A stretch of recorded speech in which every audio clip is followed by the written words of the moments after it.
Ladies and gentlemen, the players are ready. Please welcome, from Germany, 30-year-old Benjamin Becker.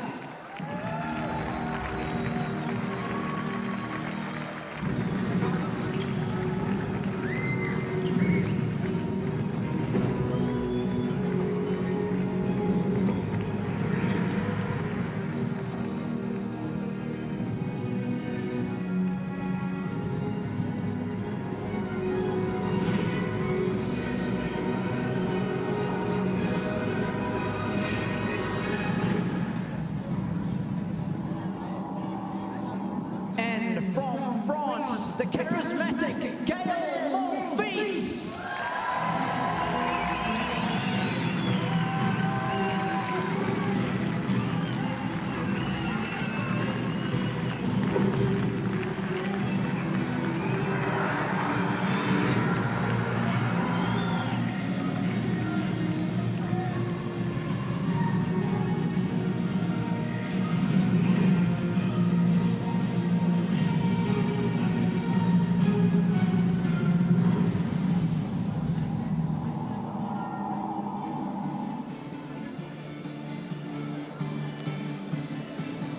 Welcome back.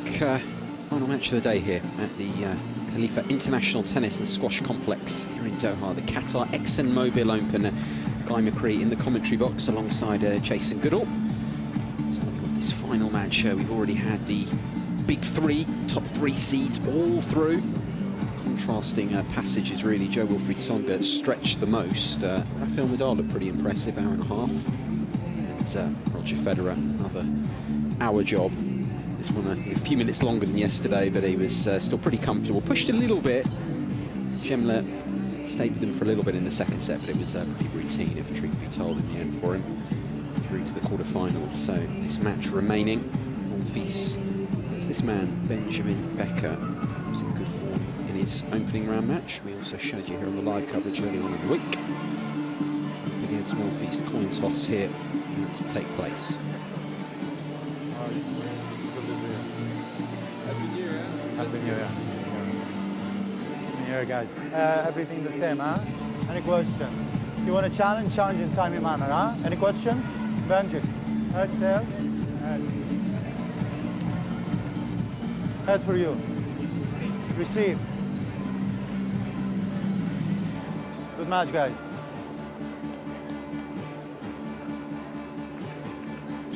So, Becker winning the toss and putting Gael Monfils into bat, so to speak, if you'll pardon the cricketing expression.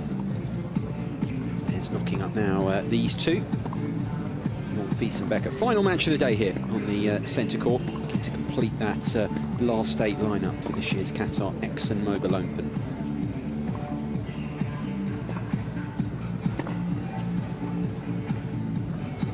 And there is a look at the draw. Monfils against Becker here. Already Victor Troitsky through a lot earlier on, it seems, much earlier in the day, the day's first winners. 5th seed through. It's the German qualifier, Bachelor there.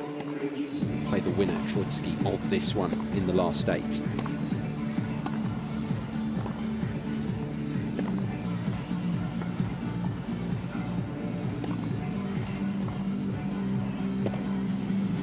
So Monfils here has a good record here. In 04, a year later, reached the final here, and 4 career titles. We've pointed out previously, though, doesn't have the best record when he gets to finals. He's lost a lot of finals in his career, 11 of them, Jason. I always look at that, first of all, when we pull this up, 4 and 11, and I start to form impressions about a player when you look at that sort of statistic. It's important. You want to bring your best tennis on the final Sunday of any tournament, don't you? When you look at the best players in the world, they have exceptionally good records when it really matters. But of course, what you've got to consider is, in this era, you know, if you get to a final, you're going to be playing most of the time a pretty good player. So, you know, you have to play your best in order to win. But of course, that starts to affect your psyche. If you have a poor record, you know, in the finals and you reach another, you're going to start to think, well, you know, is this going to be the same as it has been before, or am I going to be able to turn it around? I've seen him play a couple of finals and he hasn't played particularly well in them. So, you know, I think that does tell its own story, and perhaps that's one of the reasons why he's found it difficult to firmly encase himself inside the top 10. And certainly he hasn't really been knocking on the door of the top 5 players in the world. So, you know, perhaps not quite as good mentally in those big matches as the others. Yeah, absolutely. It was actually the final in 06. Lost to Federer here, but it's one of those 11 losing finals for Monfils. Becker, 30 years of age now, has had big injury problems playing on a protected ranking here. Big elbow problem last year really affected things, but some good evidence of him in that opening match we saw here earlier on in the week. He played some pretty good ball. And I was courtside for that match, and I was watching the serve very closely. The motion looks pretty smooth, and I was keeping one eye on the speed gun as well, and certainly able to generate some pretty decent pace, especially considering the cold conditions here. So I think I'll be delighted with that. It was interesting listening to him talk after that opening win, where he said he was just delighted to be back on court, playing on the ATP World Tour after spending so much time on the sidelines. And I think it's great to have that kind of attitude, especially sort of tail end of your career. Similar scenario with Marty Fish. You tend to realize that you're not going to be there forever.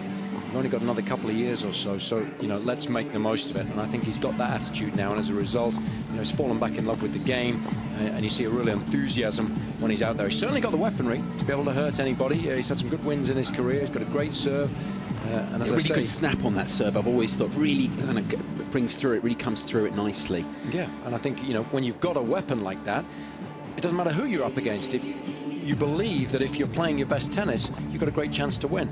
You know, so I think that's certainly something that he's got in his favour. Yeah, absolutely. Beat Igor Knitsyn in the opening round. Becker. They're head-to-head. They met a couple of times in the back end of 2010. First of all in Shanghai at the Masters 1000 event there, and then not long after that in Bercy, where Monfils has a good record. Monfils won both of those meetings between the pair of them, and both in straight sets on hard courts. How much bearing does that have here, Jace? I think quite a lot, for two reasons. Firstly, those matches were only in 2010. It's not that long ago. Secondly, they've both been on a similar surface to this one. So I think, you know, Becker's going to be thinking, I haven't had a great deal of success against Monfils before. What am I going to do differently this time to turn things around? Monfils is going to be thinking, well, look, I know exactly what it takes to be able to beat Becker. I know the game plan that was effective previously. I've got to register that, and therefore I've got to go out there this evening and try and play a similar style of tennis.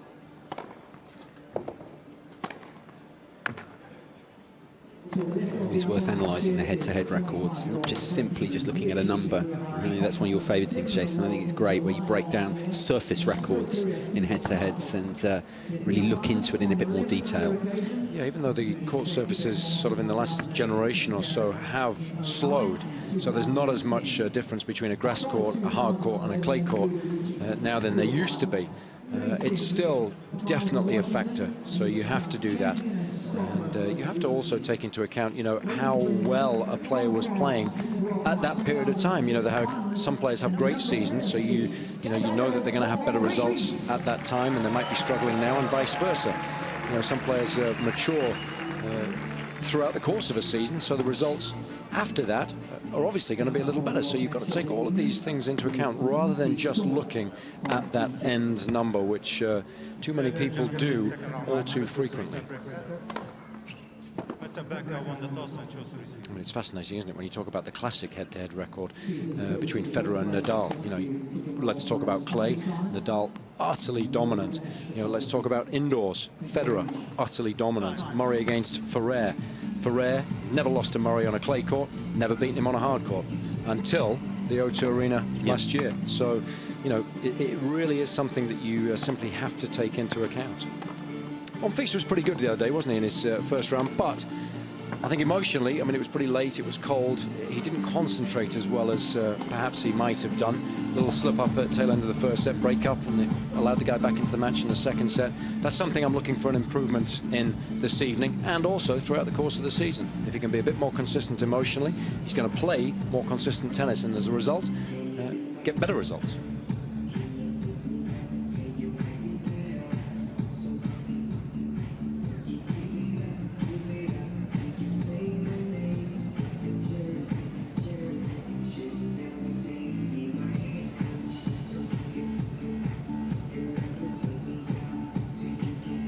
Then of this final match in the second round, looking to complete this last 8 lineup here at this year's Qatar ExxonMobil Open here at the Khalifa International Tennis and Squash Complex in Doha.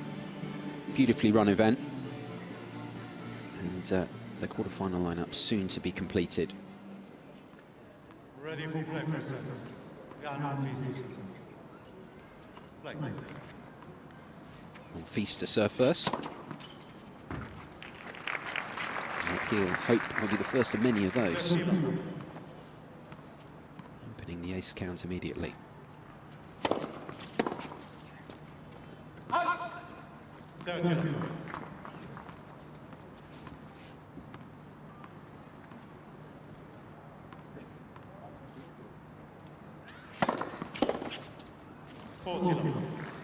That's a nice rhythm on serve initially.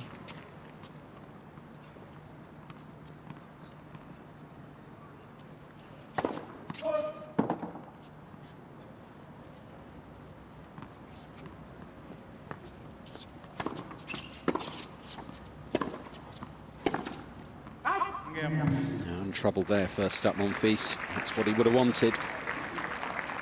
Love game to start with for the Frenchman.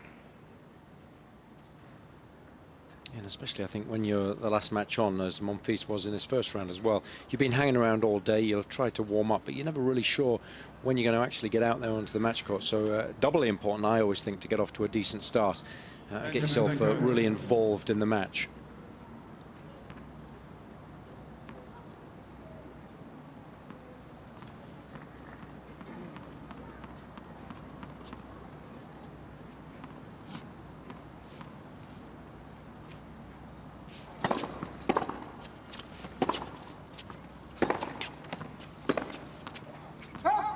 Love 15.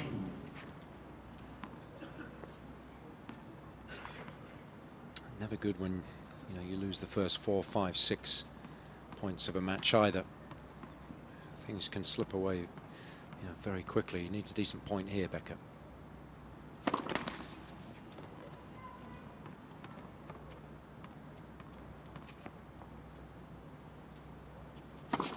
Love 13. Yeah, this is not a great start. Really slipping into some difficulty, Becker.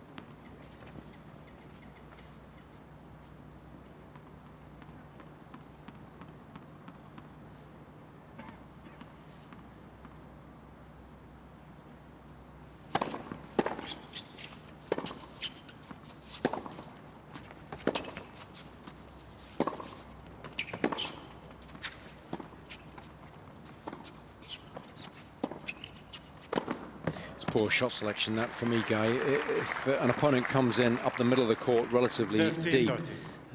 To be able to time that lob is so very difficult. It has to be absolutely perfect.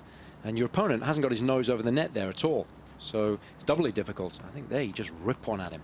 Love 30. He's got great ground strokes, Monfils. Just test him on the volley.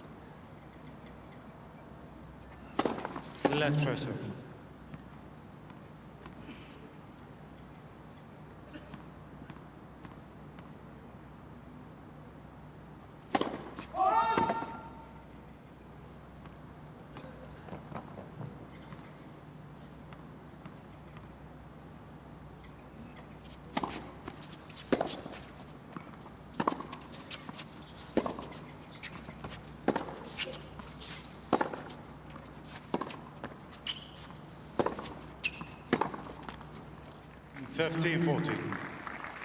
Slipping into some trouble now, Becker.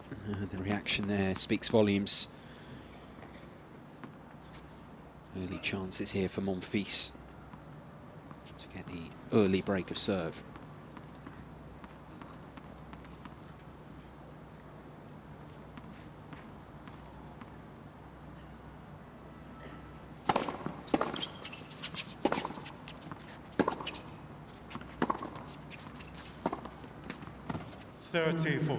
That's a shame. He was trying to do what we saw Flavio Cipolla do so well earlier today. Hit that little slice backhand and then suddenly sneak into the net.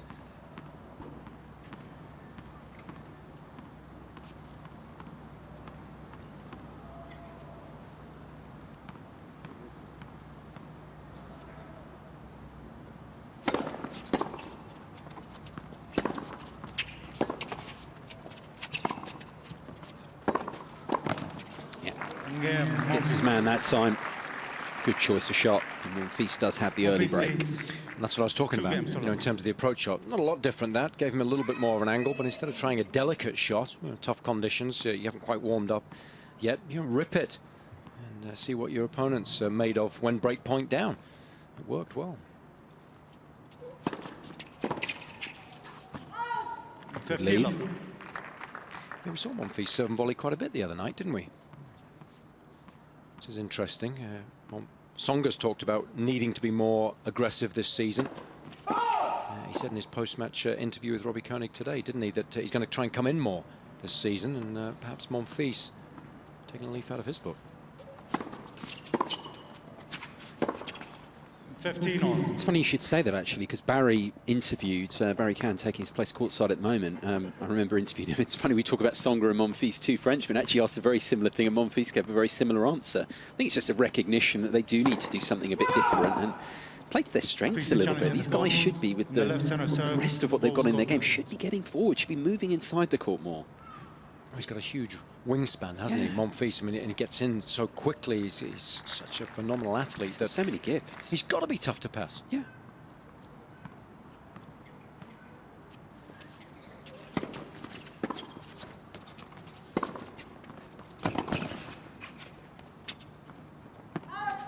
And the other thing is, he's actually not too bad at the net. I mean, as you say, he's a good mover and everything, jumps around nicely. I mean, he should be up there. Yeah, I mean, his volleys technically could be a little more solid, but you can certainly learn that. And it's all about gaining in confidence. The more you come in, the more success you have. And that's why you've got to do it in these early round matches, to have confidence to do it a little later on against the better players. The more the tactic works, the more comfortable you feel. And of course, the more confident you'll feel about doing it when it really matters.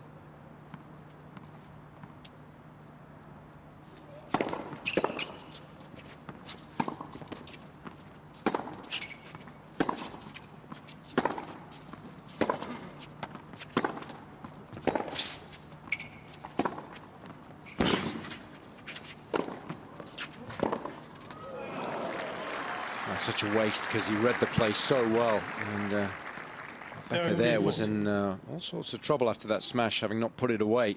So kind of stuck in no man's land. Monfils would be a little disappointed he wasn't able to make that back in. Even more disappointed that it means that he's break point down.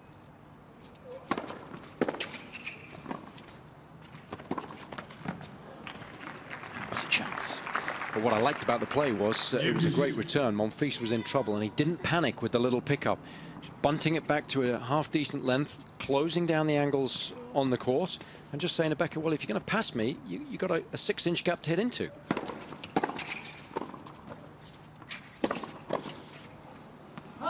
And those are the types of volleys there, Guy, that he's got to improve throughout the course of the season, because that ball's going to come back at you, and you've got to be able to handle that. It was a relatively simple volley. You've got to handle the pace.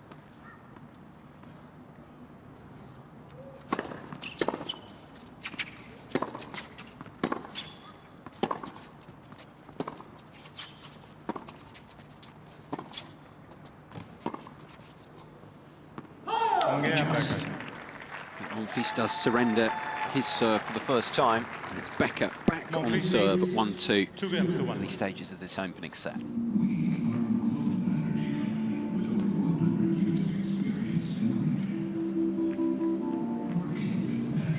This is interesting. The first comment out of your mouth there was, only just missed. And a lot of players think that when they hit a shot like that. But he's hit 2 lobs now, lost both points, and in fact lobbed earlier in that game and lost the point when he actually read the play, even though the smash wasn't a winner. Yet when he'd ripped the backhand, he won the point. So again, it's thinking about those things under pressure. When the guy comes in, play to your strengths, make him hit a volley, make him win the point in order to earn the game. And, Becker there, the movement forward was enough to induce the error. He needs to learn about playing the basics well in the early stages of the match when you're under pressure, because Becker has looked decidedly shaky in the first couple of games there.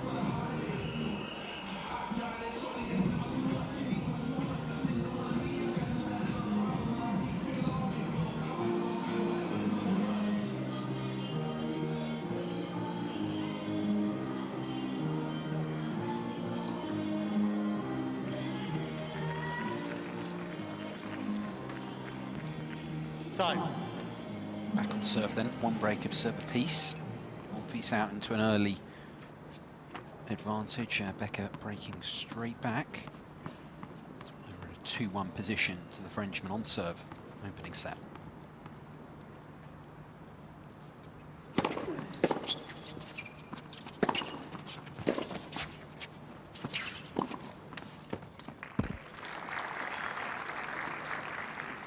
Love.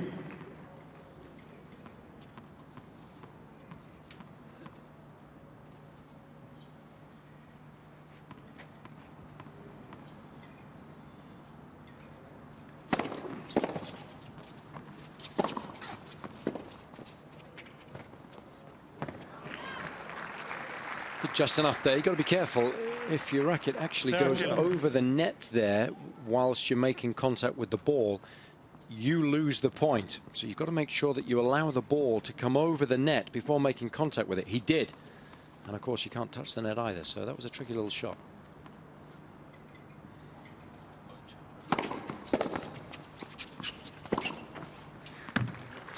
That's a play he enjoys so much, Becker. 40 love. Executes it very well most of the time too.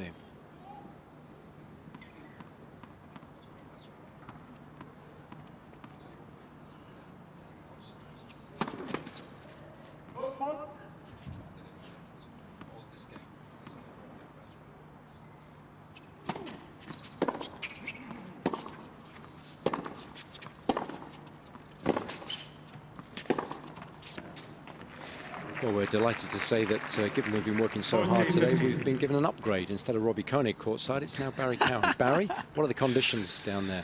Oh, thank heavens you asked me that question. You weren't going to ask me about the upgrade, because I don't know what the upgrade is. I always turn right. Anyway, no, I think it's calmed down a little bit. It's obviously cold, but I think the conditions are fine.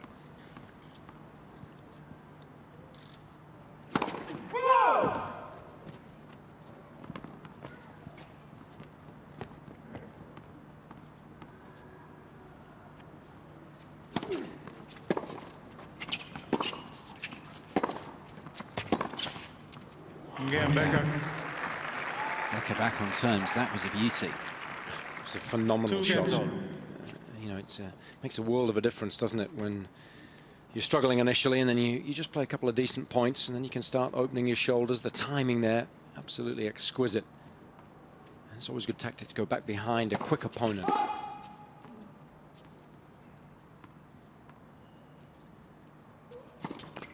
Love 15. And of course, with the wind having died down a little bit, it will allow the players to go for their shots more, to go a little closer to the line. Well, yeah, Gael missed that or hit that double fault, and the wind definitely picked up with that first point, as I think also did for the second point. So maybe I spoke too early. Yeah, now you're stitching me up, mate. I'm talking about nice, calm conditions down there, and it's blowing a gale. One or the other. Well, it is Gael, isn't it?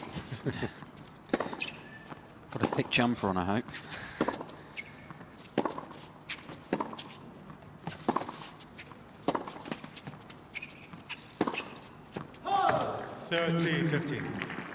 No, it's noticeable as well. I remember Barry doing the interview with Gael Monfils after the win in his opening round, and Monfils was, you know, the interview was fine, but he clearly wanted, so late and everything, wanted to get off, and it was cold and everything. He found it cold. He just wanted to get off the court. Was he interviewing him as he was walking down the tunnel, was it, towards the locker room? Wait. Just trying to grab a comment. No, you couldn't really blame him, though. I mean, it was fine, but, I mean, Barry, I think, would admit that. I wonder what his view on that would be down there. You can remember the interview, but...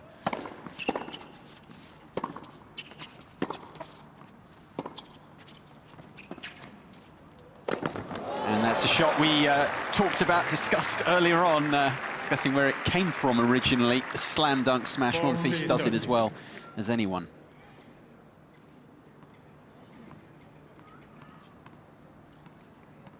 It's his trademark.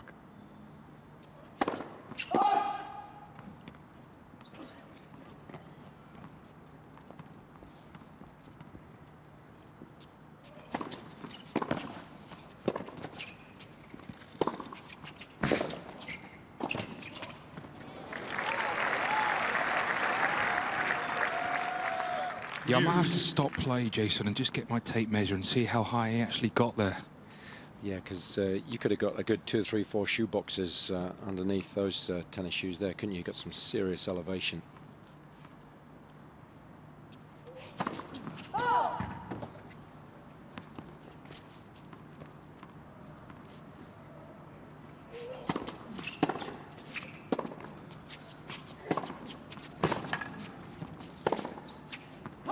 Advantage. I think Monfils is such a good basketball player as well. He's got a wonderful build. He would have been used to, getting that kind of hang. Yeah, he's just such a wonderful athlete, so naturally gifted.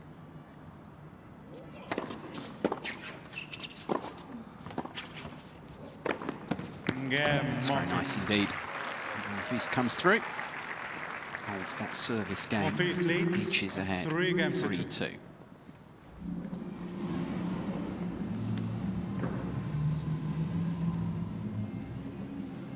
Interesting point you make, though. Somebody who's talented and plays a lot of sports early on, got to make that decision, haven't you? Which one are you going to focus on? And I think sometimes it's hindered his performance on the match court because he can do so much, because he can get so many balls back in play. Sometimes it's led to him injuring himself, doing those incredible slides that he does on the court, the dives that we see full length. And I think also sometimes he's got such good hands that he can play a lot of shots that other players wouldn't even contemplate. So for some competitors, shot selection is relatively simple and game plans can be relatively simple, but not for Monfils. It's a very complicated game out there because he's so good. He has so many options, and I think he might be better served if he were able to just simplify it a little bit.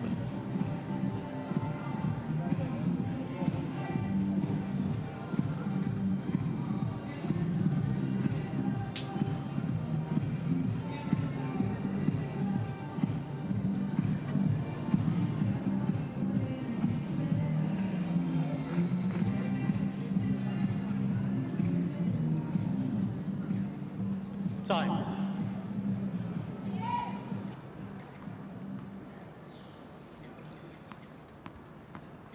One break of serve apiece still. Becker in this match didn't get off to the best of starts, fair to say. He's got himself right back in this. German to serve at 2-3. Oh.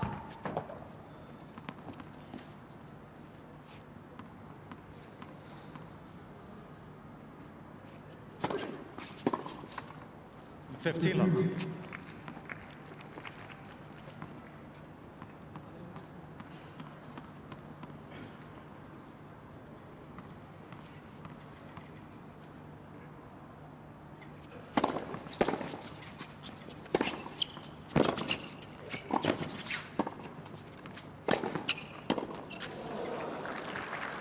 Decisive from Becker.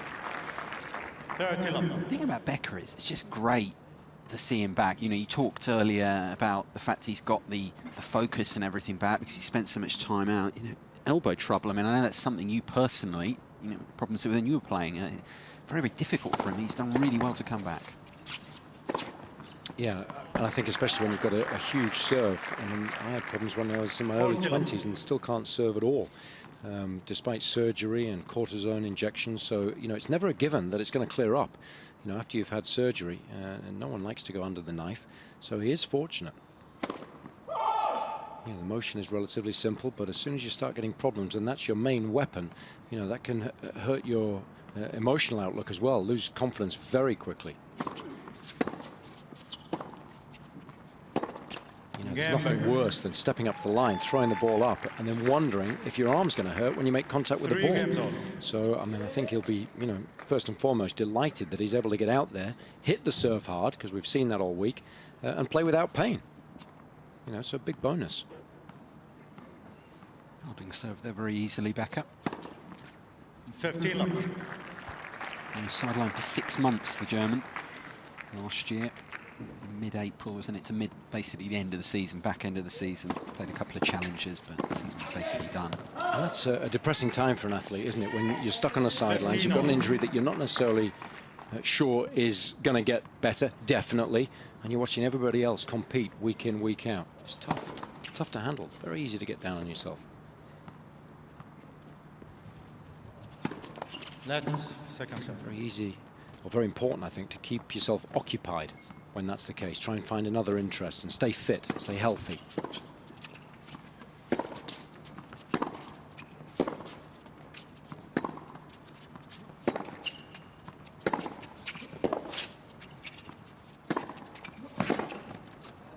Monfils just being pinned further and further back there. Ball's getting shorter. 13-13. Becker just able to dictate.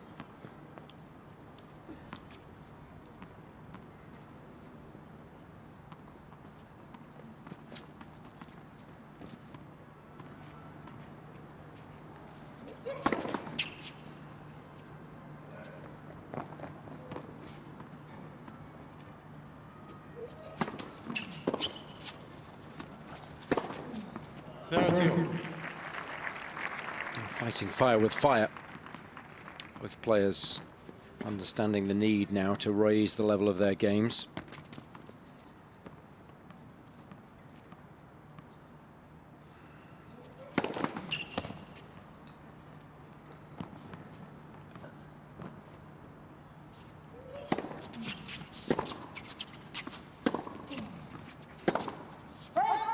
It's a little wild, to say the least.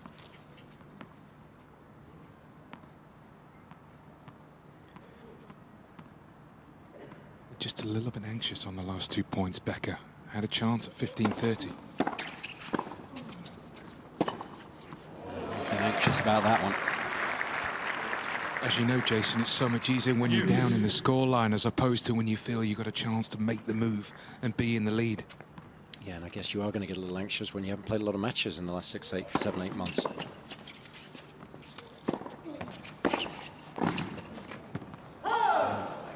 Advantage Becker. Time that backhand a little better. And again, Monfils just not able to take the pace off the ball and simply redirect it at the net. Break point for the German.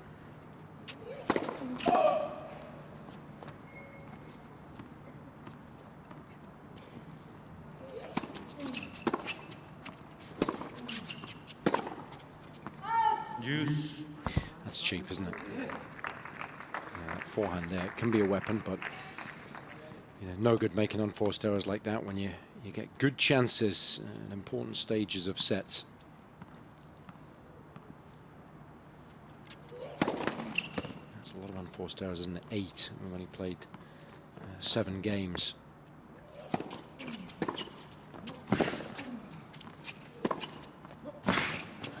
He's timing that backhand well in this game. Advantage Becker. Technically, it's a little stronger. There's less that can go wrong, that particular wing. Only 2 unforced errors off the backhand compared to 8 off his forehand wing, Becker.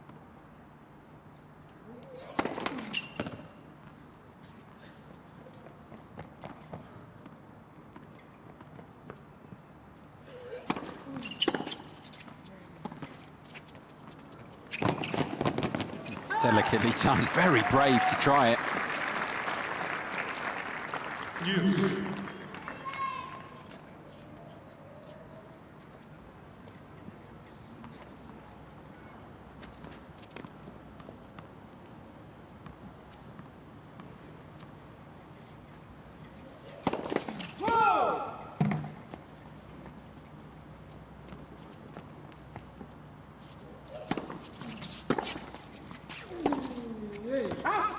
Advantage Becker. Yeah, the break point, the drop shot, I think was a bit of a get-out shot. I think he's just lost his way mentally.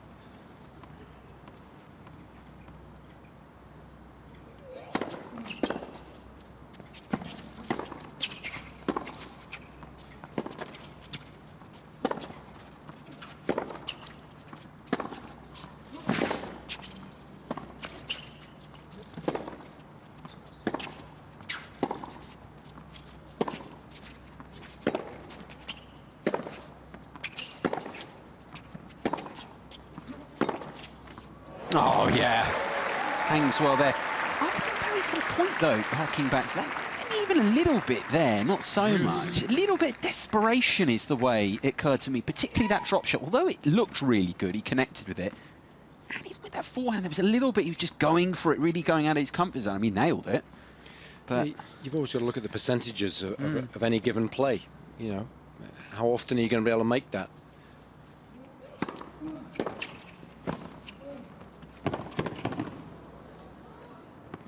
If it's not very often, then it's a very, very risky shot. And not particularly wise to do it when you're under a lot of pressure. But, you know, he's one of these players as well that does tend to play on instinct. I think that's the toughest job of a coach when you've got someone who's really naturally gifted. You know, where do you draw the line?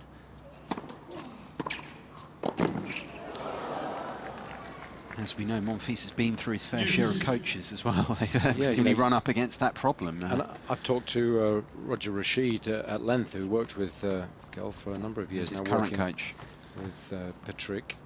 But you know, he said it was very, very tough. He wanted to rein him in, wanted him to play a little more solidly, but not too much. Then you lose the advantage that you've got. Advantage, Becker. Yeah, it's a little bit the natural instincts. You say, kind of comparing it to other sportsmen like footballers. You know, people say, well, curb the temperament a little bit so he doesn't get sent off so much. But then you lose a little bit about what makes the person such a good player. I don't necessarily agree in terms of temperament, but it's like asking David Ginola to get back and defend. You know, that's not his style of play. It's not what makes him a great player. You know, Cristiano Ronaldo the same.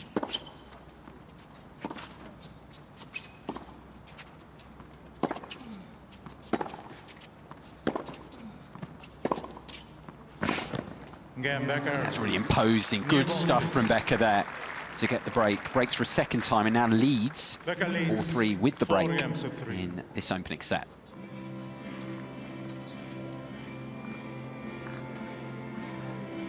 Interesting, Guy, what you were talking about there, because often everyone talks about Wayne Rooney and the fact that he keeps getting sent off or he commits bad fouls and costs his team.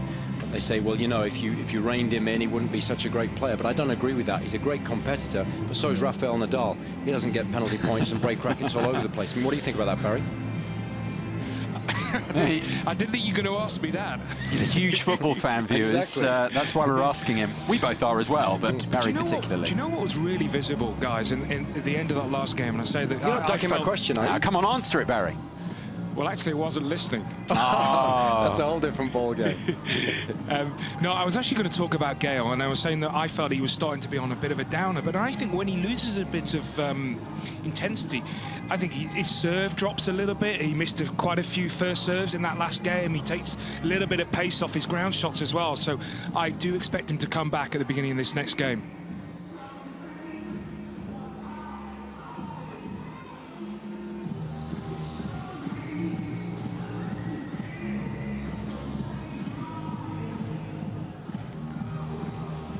Becker's turned this set around. Remember the horror start, 2-love down. Run of points seems a little while ago now. What was Jason's question again? 4-3. The break now over the 4th seed. Remember the top 3 seeds already through to the quarters. Monfils looking to join them. But in a spot of bother here in the opening set now. Becker at 4-3. Love 50.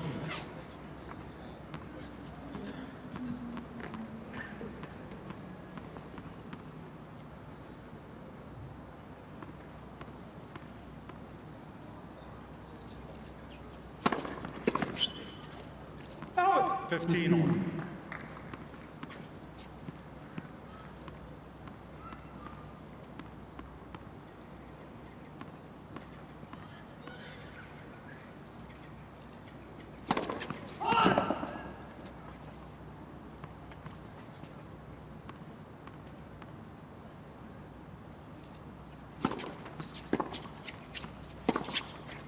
Oh! 15-30.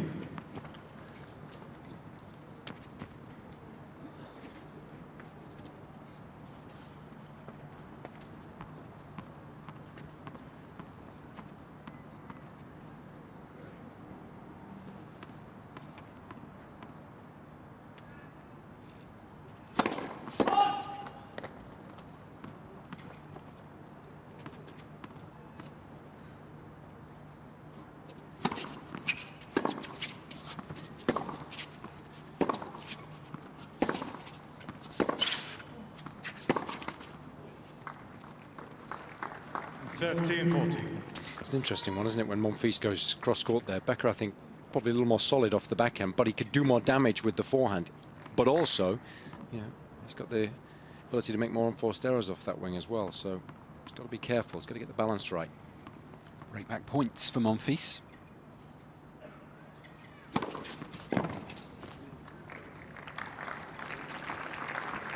$30-40.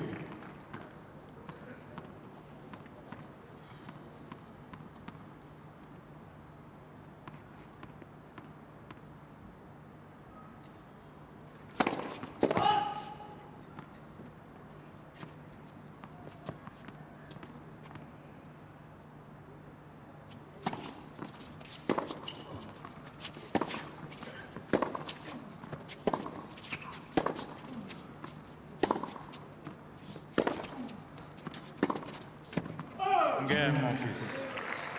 There's that forehand again. So the architect really of his own downfall through much of that game. It wasn't a great game, was it?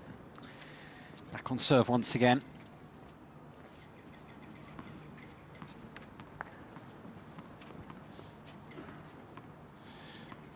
He got the break, but really there was nothing on Gael's shots.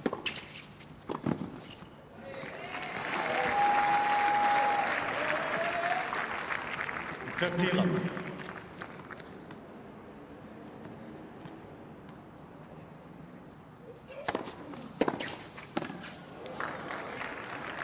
If you're going to serve and volley, you've got to get in a lot tighter than that. You've got to be a little more committed to the tactic.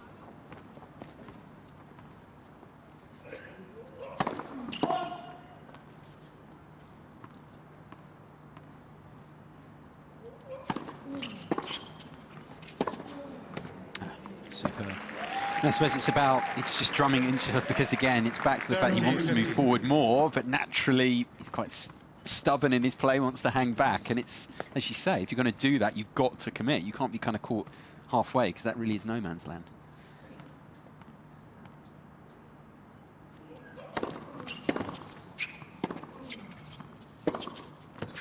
$40-15.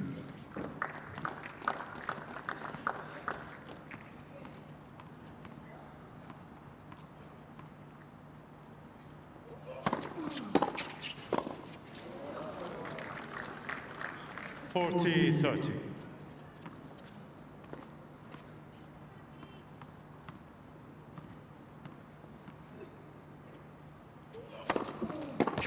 Gael Monfils. Monfils highly convincing on serve. Forces Becker shortly to serve to stay in the Open at 4-5.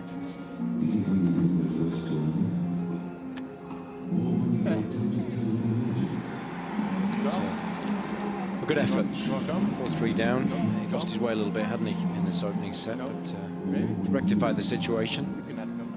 And of course, I think this evening he understands that he needs to focus a little more than perhaps he needed to in his opening match here. That always helps. Having respect for your opponent spurs you on. Yeah, opening round, Monfils beat Rui Machado, Portugal, 5-3. 1 hour and 21 minutes, that one, for Monfils. Broke the Portuguese 5 times in that contest.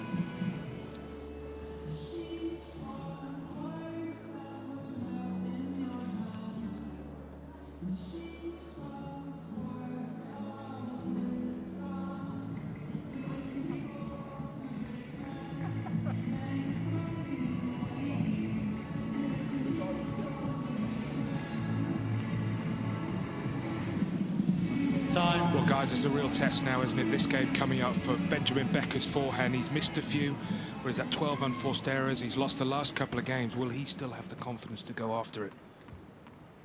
Yeah, it's a really good point that Barry makes there. Let's wait and see. Becker serving to stay in the set. Let first serve. Croatian was good. First serve. Immediate overall there from Magdi Somat, the chair umpire. So we'll have it again.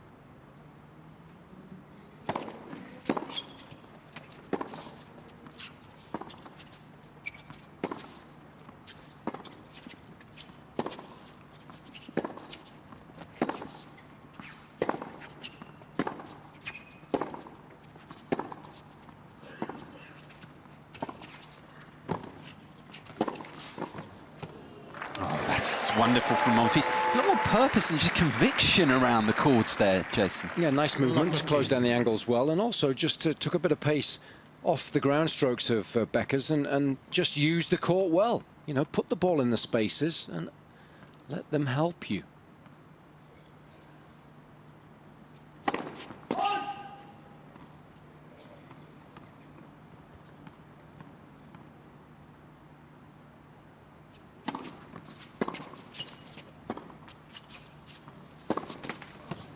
Fifteen all.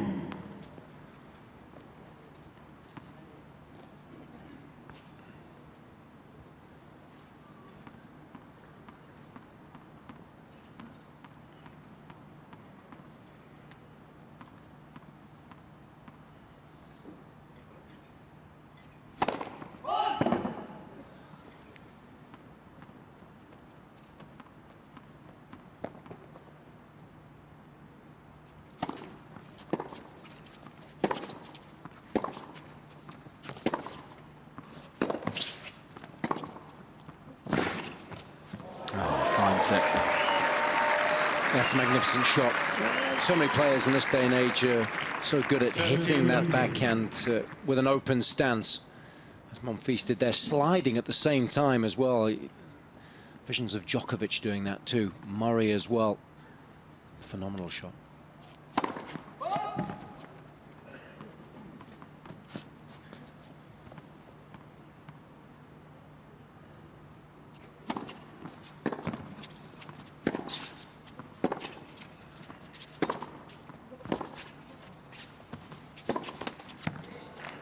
Well, there's the fallibility on that forehand that Barry was talking about at the beginning of the game. We've seen it throughout the set. That's an unlucky 13 in total now off that particular wing. Thank you. Double set point for Monfils. What a topsy-turvy set this has been. Frenchman with the chance to close it. 30-40.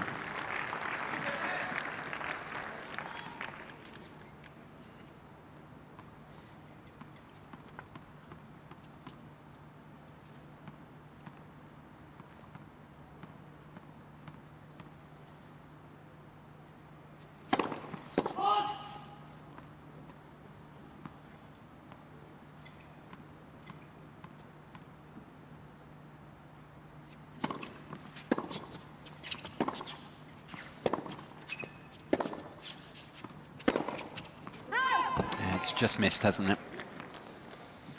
Deuce.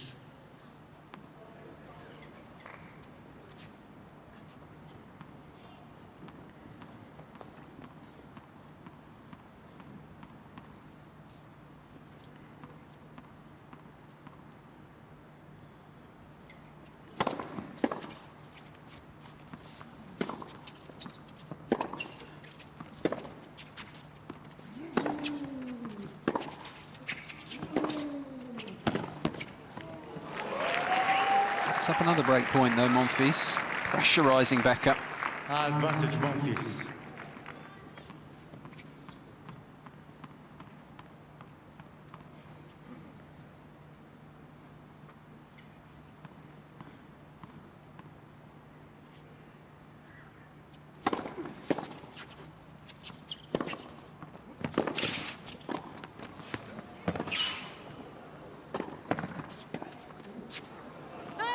So annoying that, isn't it, when you've worked so hard to get back in the rally and then you actually overrun the ball. You can't stop in time. It was too quick. Becker did well just to get enough on that volley and the smash as well. It was a bit of a struggle. Didn't get anywhere near as much hang time as Monfils is able to do.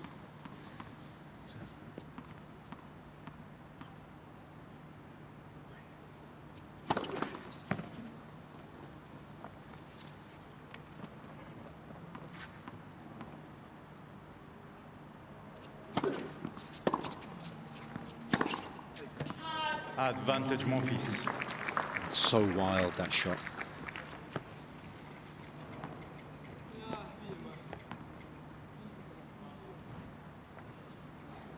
Fourth set point chance for Monfils.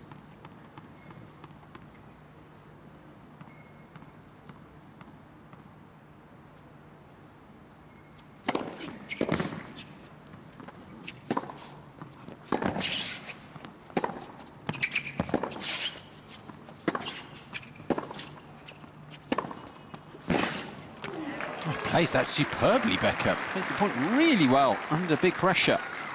News. Well, it's a quite remarkable point, really, because he's still chuntering away to himself. Clearly not happy about something. It's got to be the forehand, so a great ending to that last point.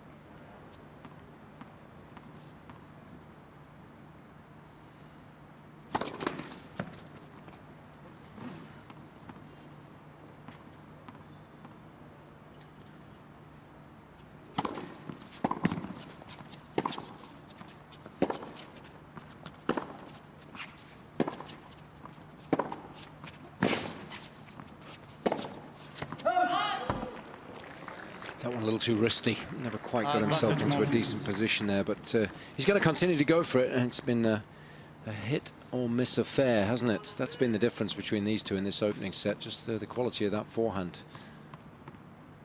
Never quite know what you're going to get from one point to the next with it, do you?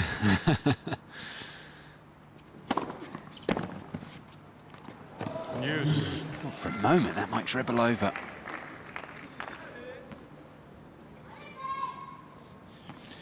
Yeah, Jason, I'll be interested to hear what your thoughts are, but I think because he's playing such a great athlete as a Monfils, he's trying to hit the ball too hard on the forehand, trying to force it.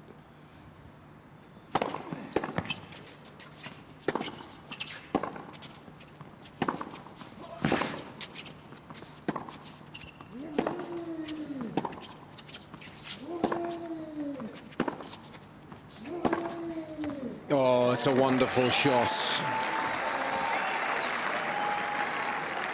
And what is so evident, Advantage. guys, is that when Monfils. Becker hits his forehand, it doesn't really go through the court, but this last one from Monfils, absolutely brilliant.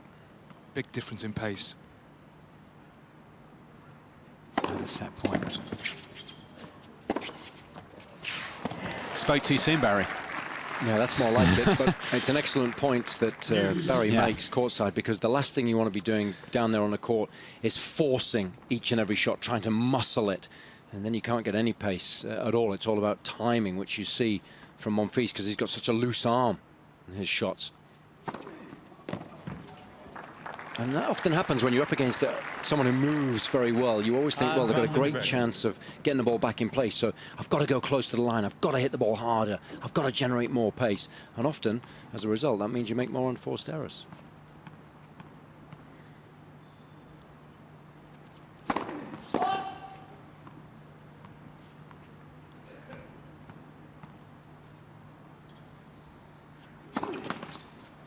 News. Game goes on. It's the danger of it becoming a muck-show battle. Especially when you look at Monfils on the other side of the net, you know, a fine figure of a man well built. He's got some serious guns on him, hasn't he? Look at those. Sweet. That's what you're working on, isn't it? Trying.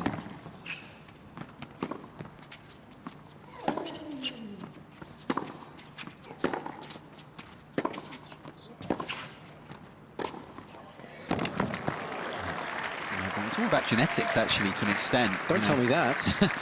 don't want to hear that when I'm spending 2 hours a day in the gym. No, it's not totally down to that, but as you'll know, as you'll appreciate yourself, it is an important factor.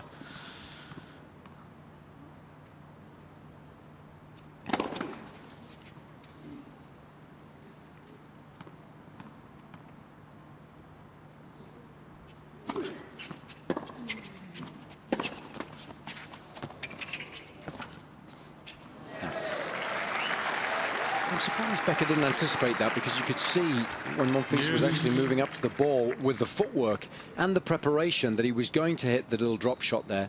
It was delicately played, no question about it, but Becker didn't even start. Game now running over 10 minutes. 7th juice. Let first serve.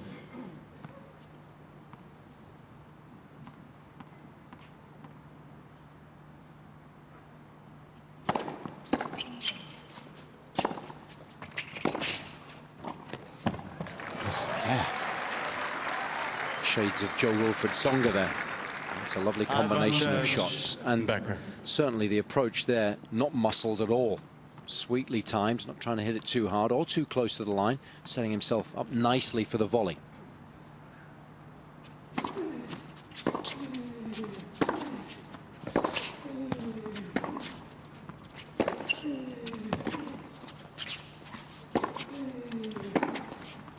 Again, Becker. Perhaps the shot of the set so far, that quite simply sublime from the German. He comes through a real test. Five Is it games 5 up. set points saved? He's still alive in this opening set. Yeah, real mixed bag there. Some phenomenal shot making, especially towards the tail end of the game, but a whole host of unforced errors initially. Monfils unable to take advantage of the chances he was given. And Becker still in the set.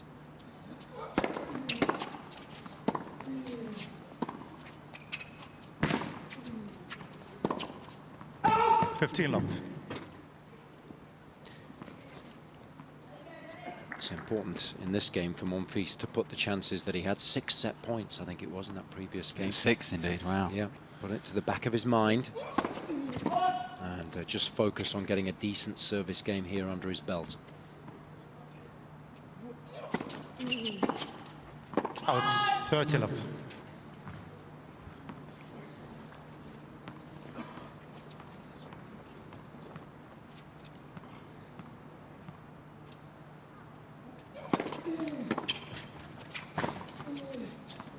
$30-15. Yeah, guys, I was just thinking after that long game, we've only had 3 games with these set of balls, and already Becker's struggling to, I think, to really generate. So you can imagine what it's going to be like in another 3 or 4 games with the old set of balls. Yeah, especially in these cold conditions, not getting any help from them at all through the air. Let first serve. So perhaps a better opportunity then for more breaks of serve.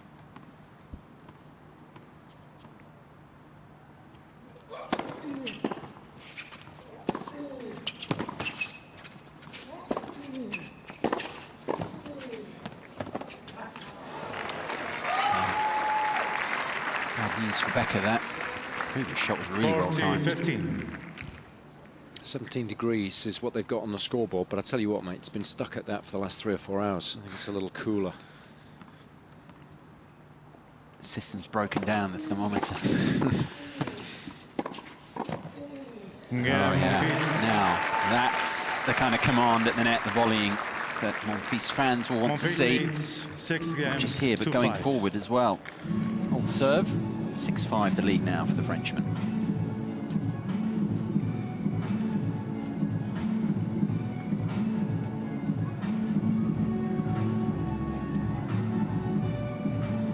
It's been a real tussle, and you know, we did look at the order of play, didn't we, initially today, and think that this might be the closest of the 4 matches. Songa won his match 6-3. The first set certainly was a competitive affair there against Flavio Cipolla, but this one does have some legs in it yet, I'm sure.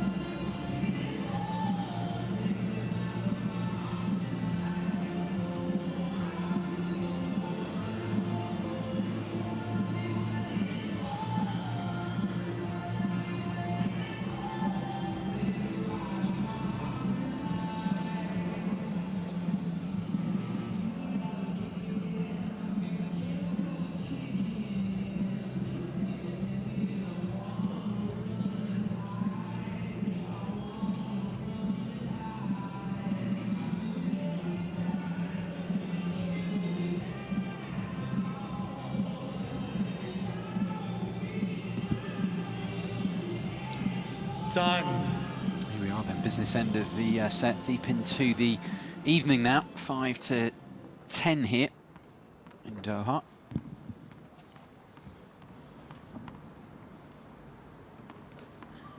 Becker serve to stay in the set again, this time at 5-6.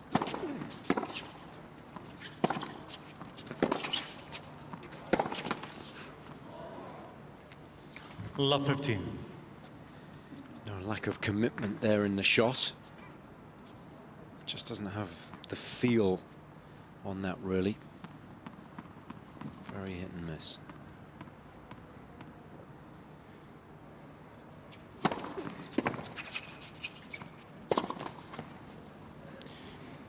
Love 30. Yeah, guys, he's missed 2 forehands, and he's just not getting his weight through it at all. And that always suggests that he's trying to force it. Yeah, and I guess when you get a bit tight as well, footwork is the first thing that you lose. You get a bit static.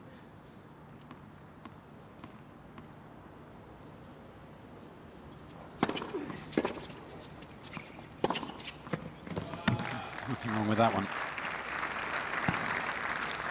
15-30.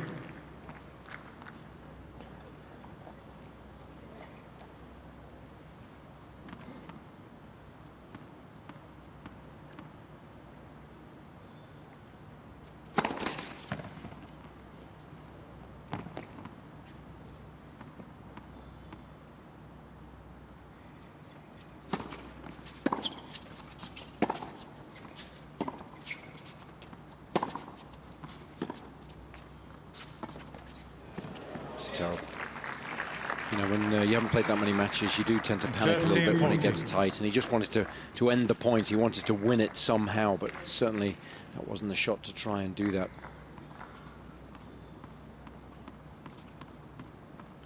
Had 6 set points in Becker's previous service game. Here is another.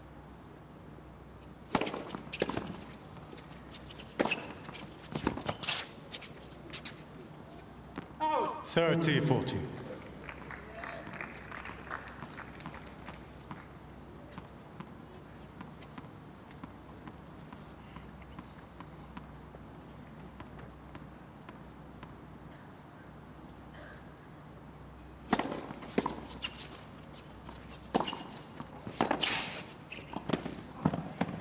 Has tended to play the break points, the set points, pretty well. I know on a couple of them in that previous game, Monfils had opportunities, but largely Becker's stepped up, played some of his best stuff at break point down or set point down.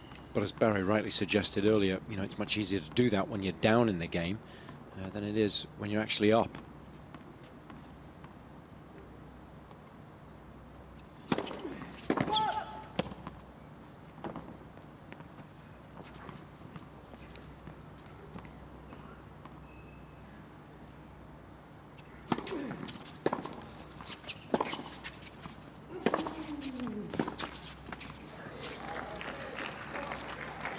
Advantage Monfils.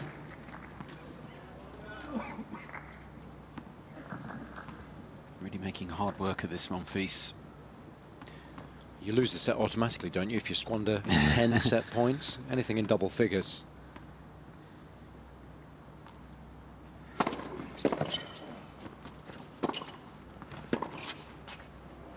Yeah, He makes it this time. Becker gives him the chance, and Monfils executes just well enough. 9 set points required, but in the end, he does take it. The Frenchman in charge here. A set to the good, 7-5.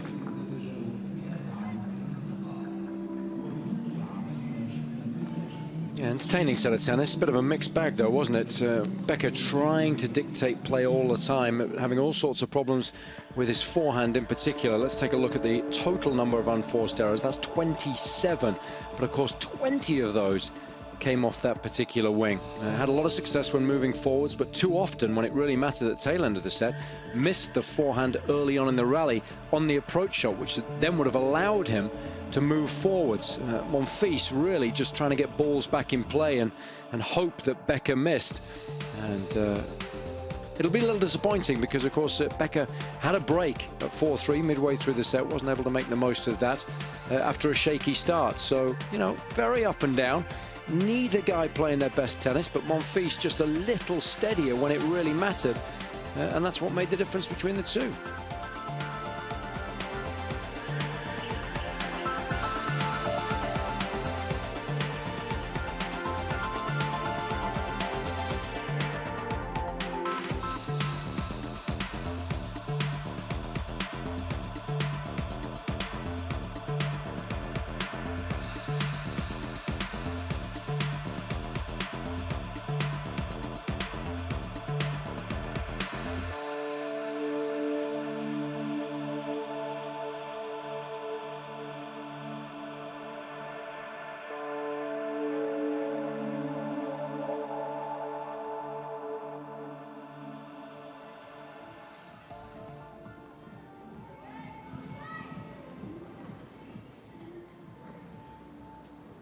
Time.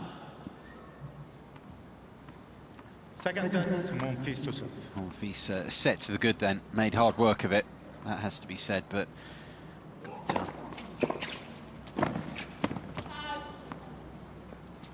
Love 15.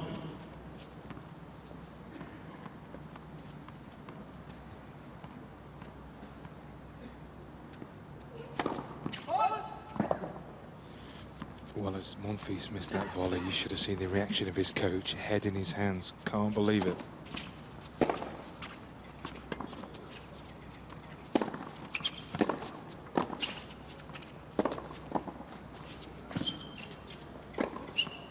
That's well done. I'd say back to that, Barry's just said that his coach should know better, really. Monfils prone to concentration lapses. Although he's taken that first set, Becker will know that. Everyone knows that. Actually thought that opening set, the fact he had so many chances, was a fitting summary of Monfils.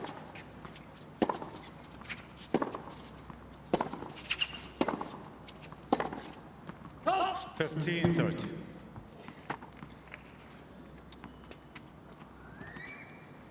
He's always tended to make quite hard work of things, Monfils. That first set, another example of it. Fault.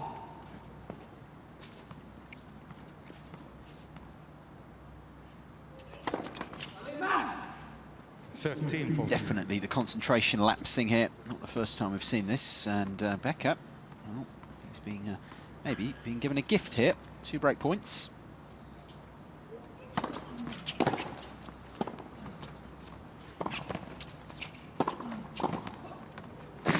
Top. Game. Monfils on the floor. Broken.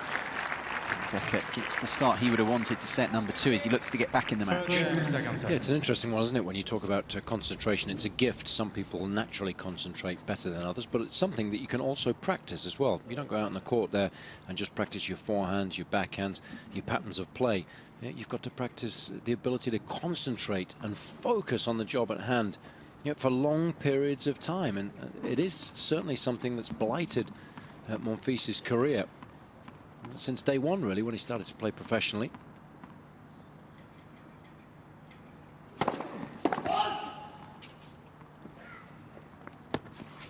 Needs to spend more time focusing on just that.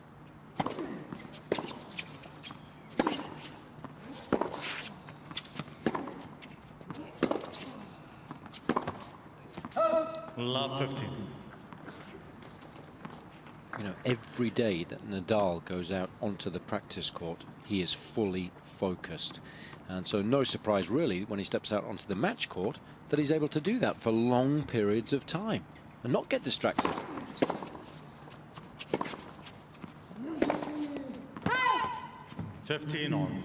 Yeah, Jason, listening to what you were saying, and you know, by watching Federer and Nadal today, you could see them play exactly the same way in the semi-final of the Australian Open, but their level probably 1 or 2 levels higher. As for Monfils, from watching this match, I don't know how he's going to play.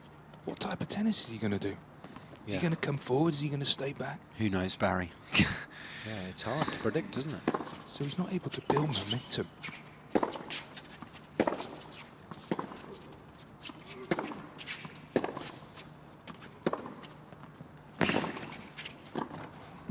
Beautifully done. That's a really nice volley. That's a good pattern of play, actually. If you can come in when you've created a little bit of an angle and your opponent can only play defensively, then you know that your volley is going to be relatively simple. Very, very nice stuff from Becker.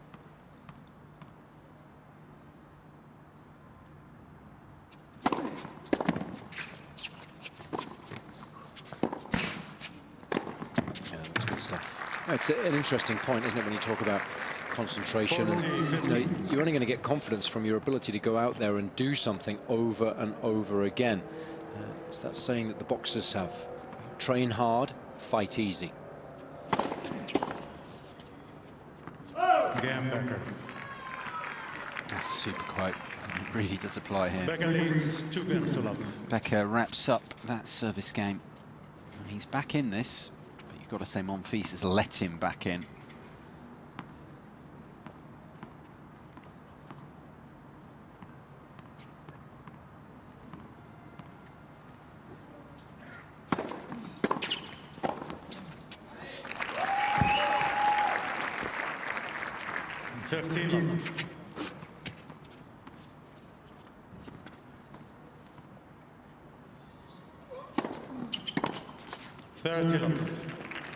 It's funny because the other thing with Monfils is often referred to as an enigma, if I can say that properly, an enigmatic player. But I don't think he is. I don't think his game's that complicated, and I don't think he is. 40 love. What do you think? I mean, I agree. He's got flaws in his game. They're obvious. There have been for a number of years, and you know he's not seemingly able to improve them enough, you know, to make him a world beater. He's still a great player. yeah. You know, but not able to compete with the very best in the world.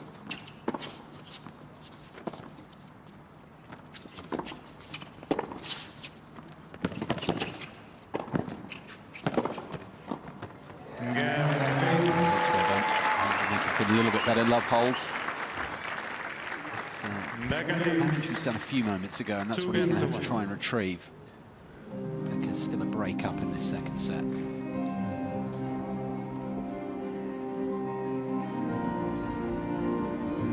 Yeah, it's fascinating, really, from a coaching perspective. If I said to you, Guy, what style of tennis does Monfils play? What would you say? But that's the problem, because in many ways, I think of him, first of all, I think of when I think of him being uncomplicated, big serve, big forehand power, but then not really. Then I'm looking at him on these replays, and he's parked so far behind the baseline, so stubbornly staying behind the baseline, like he's playing on a clay court. Even on a clay court, though, he should be further forward. I know he can slide well, and I know defence is important, but he's got to do more than that. He's got opportunities, because he's got great serve, he can dictate play, and he just doesn't do it. Now I put it down to stubbornness. I don't think of him being enigmatic. I think of him being stubborn. Yeah, or perhaps not educated enough in terms of patterns of play. Sure, all the coaches, any coaches, time after time, all the ones he's been through, have made this point to him, tried to get him to do something differently, but he's... He can lead a horse to water, right? Yeah. He looks so good when he comes forward. Yeah, you're right, he can improve his volleys and everything. He's got ability, you know, that could work. It, you know, could work out for him. And we've talked many times already in the week about, you know, coming forward. That's the way forward. That's the way the game is going now, into the, you know, moving forward, transitioning, picking off shorter balls. He can do it. He just, I don't know, maybe he just doesn't want to. Who knows what's going on inside that mind? Becker, 2-1 second set.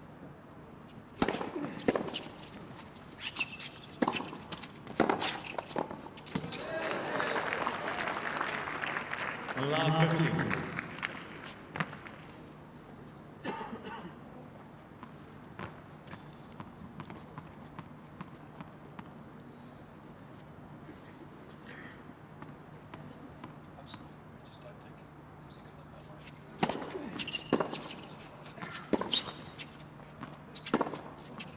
Ah. Anyway, like a rocket. Love 13. Yeah, this was a little better. Shades of Marat Safin, Marcelo Rios.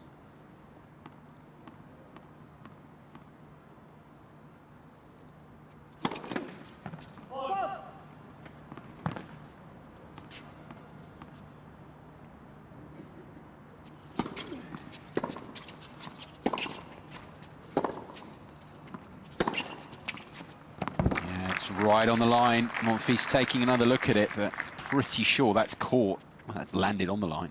15-13. Yeah, just having a little look at the ball mark, but deciding not to challenge. Yeah, pretty sure that did land on the line. Yeah, it's caught.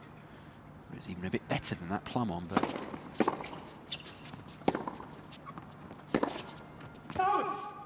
30.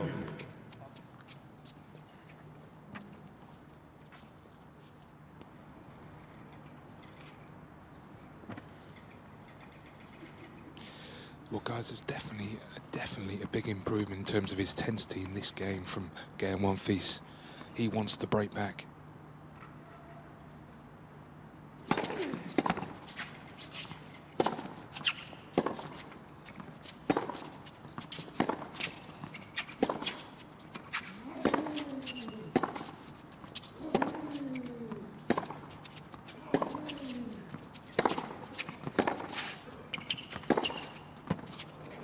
Yeah, that one's found the line as well, the same line. Left near side, the ball Challenge this time from Monfils. Flashed away. That's a nice moment as well. Monfils is just looking to Becker's coach to say, that was in. Yeah, it was a lovely angle. I mean, I guess he's just checking, wants to be sure, doesn't he? Players do that a lot of the time. 40-30. This has 2 challenges remaining.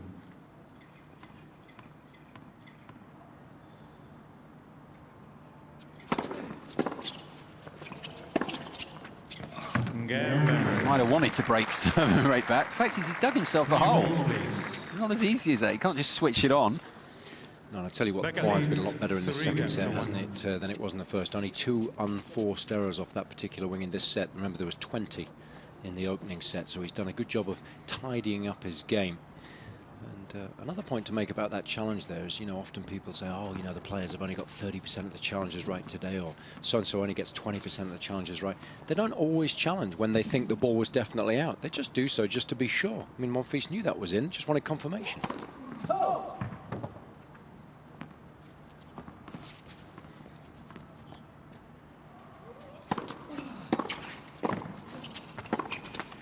Sometimes, of course, guys, players do it just to slow things up, take a little bit of a breather after a long rally, or perhaps when they want to try and just get their opponent to have to wait a little longer before serving.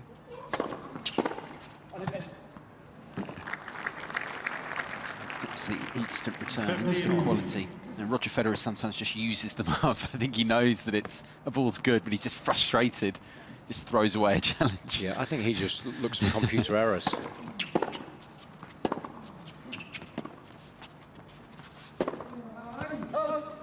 You know, because he's gone on record as saying he doesn't like the system. Yeah, he's never been a fan, has he? He thinks it's flawed, so he hopes that one day he's just going to challenge and the whole thing's going to blow up and he's going to get the point.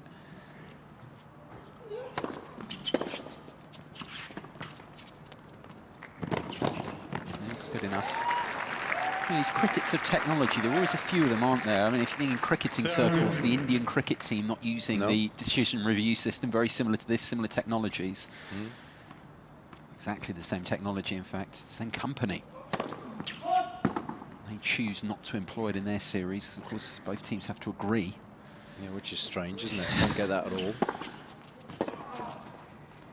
30-40.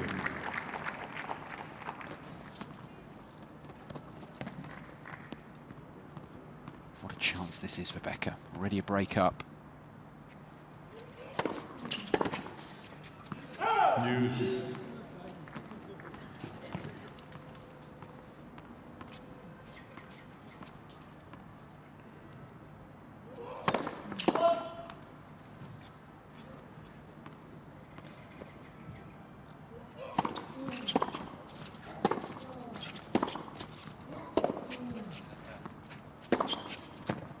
Advantage Becker.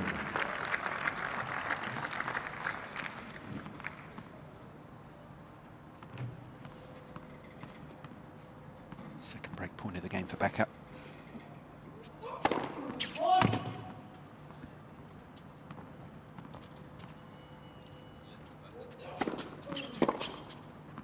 News.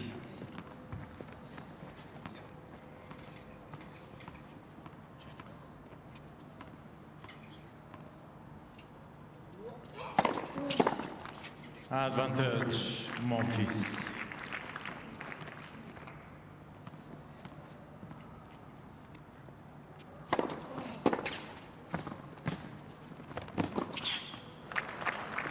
Lovely combination. If you can get that return nice and low against somebody who's serving and volleying, very little they can do other than just pop the ball up, and you've got to be on your toes, looking to move forwards, take advantage of the short ball. Advantage Monfils.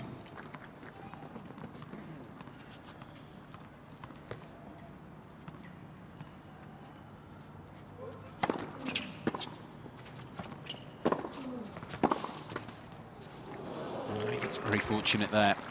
News. Big slice of luck for Becker.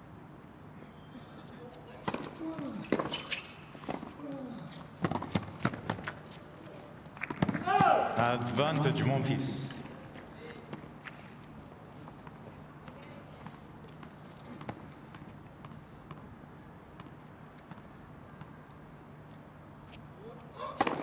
Let first serve.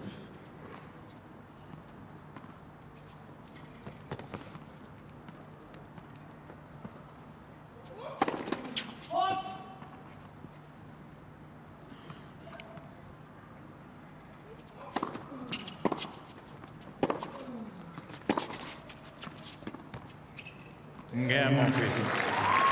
So down there, Becker had 2 chances to extend his advantage, get another break. They turn out to be crucial. 3 games to 2. Monfils keeps the deficit to 1 break. Becker still 3-2 second set. Yeah, Becker just continuing to be as aggressive as he possibly can. Interesting just to compare his game plan this evening compared to his first round match here against Igor Knizin. He only had 16% of his shots inside the baseline.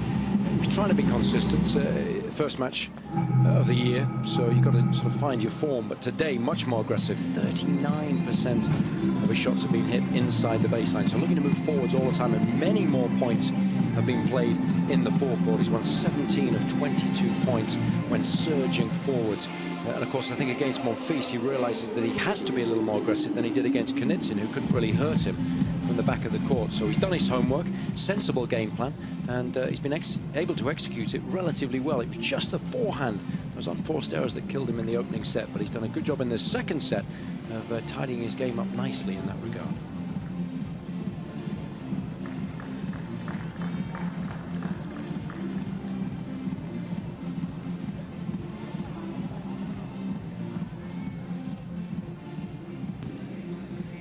Time.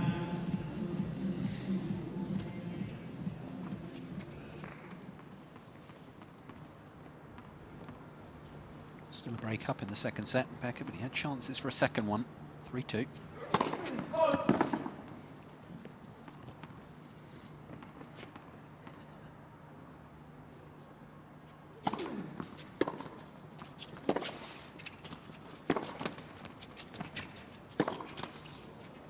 Love 15.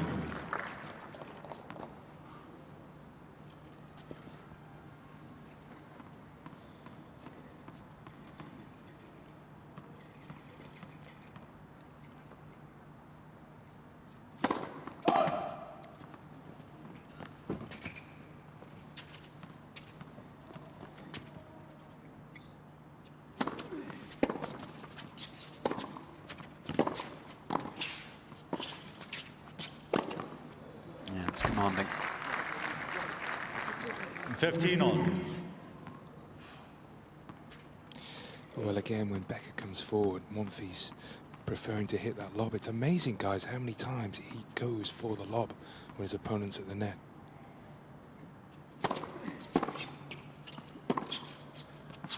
Yeah, 15-30. excellent point, Barry. And for those of you that weren't with us at the beginning of the match, it's something that I highlighted in the opening game. I'd like to see him rip through that passing shot much more often than go for such a risky shot. So tough to pull off in difficult conditions. It has to be absolutely perfect. Otherwise, you're in real trouble when you go for the lob. 30 And on. again, it might be one of those instances whereby, you know, he's got such good hands, he feels like he can make that shot every time. You know, whereas somebody with less talent, perhaps, in his hands would just go for the more basic pass every time. He's got to do that, I feel.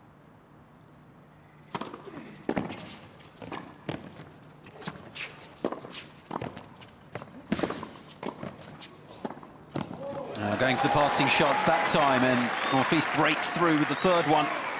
Yeah, that's what I mean, Guy. You know, you don't have to hit a winner 30-14. with the first shot. You don't have to have the mentality that I'm looking for a gap in the court. Drill one, see what your opponent can do. Drill another. If the guy can't hit a winner, the court's going to open up at some stage in the rally. Trust your ground strokes. Break back point. Oh, that looked like it was going to drop in, and Monfils, I think, feels that way. You've got to challenge that, haven't you? It was such a big point. It was so close. You've got to be sure here. No good wondering whether the call was correct or not. Took a while over it, and it has got some of the line. That was our reaction there. It felt like it just was going to drop in, and Monfils felt that way as well. 3 games I on. think Becker is a little bit peeved over the amount of time it took.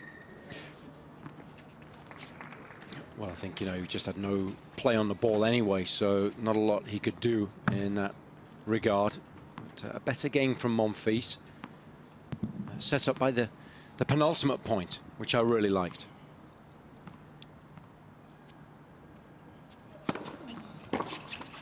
15 love. Well, Barry was saying, that he was hunting the break previously and didn't get it. Obviously now he's back on serve. What's the body language like now, going on, keeping the intensity up? Let first serve.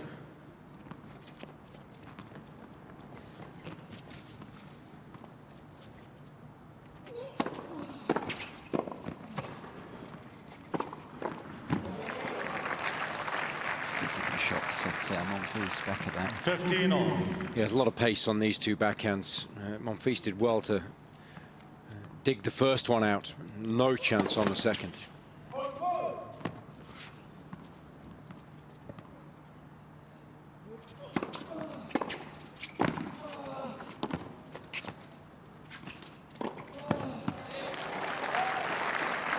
Such a good first volley that.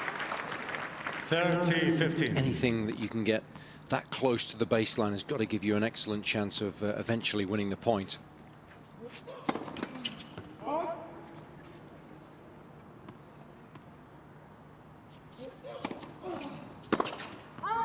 $40-15.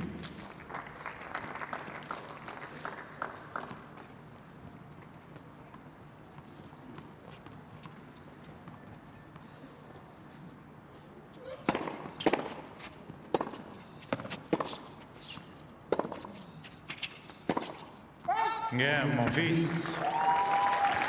Monfils turns this set around.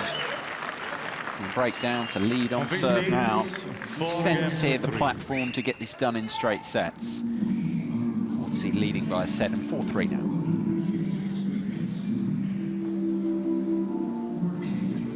Very important time to get that break as well, isn't it? Midway through the set, nice momentum swing in the last 5 or 10 minutes, and the body language suddenly is a lot more positive. Seemingly enjoying that last game a little more, a little down in the dumps in the early stages of this set.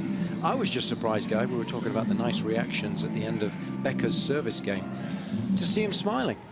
He's worked hard to get a break up, and that call, which was overturned, cost him a service break. I was just surprised with that reaction. These guys might be mates, but it's professional sport. At the end of the day, I thought he'd be furious. It's an interesting one. Yeah, absolutely.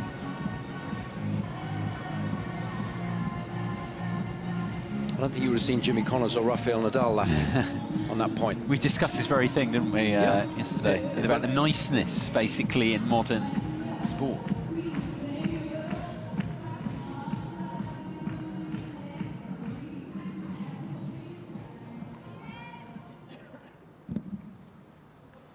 Time. Big game, this, for Becker, evidently. 3-4 second set. Let first serve.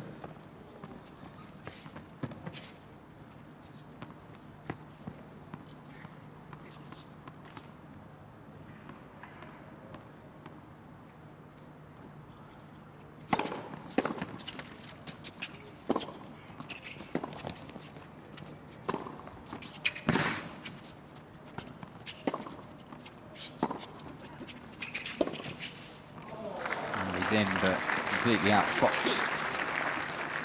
15 love.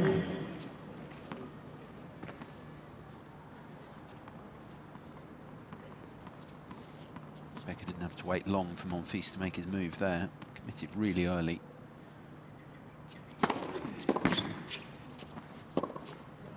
$15 on.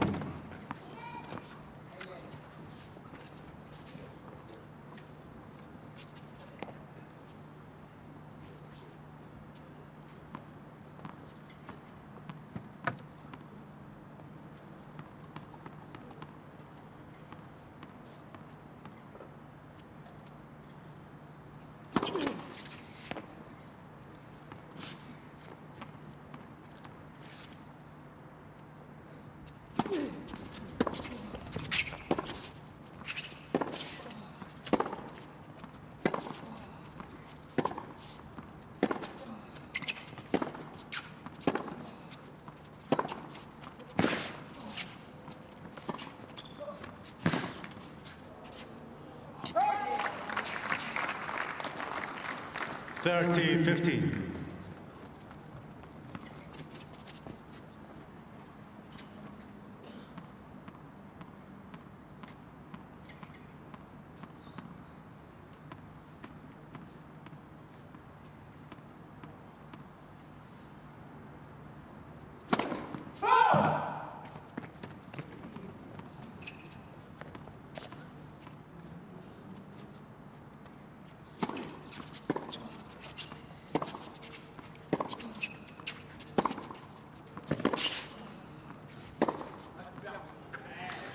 Yeah, cry of good shot, bien from Monfils. 40-15. Saw that one move away from him. Yeah, in order to create the angle, you've got to do two things. So make contact with the ball out in front of the body, and upon contact with it, make sure the racket head is slightly in front of the wrists.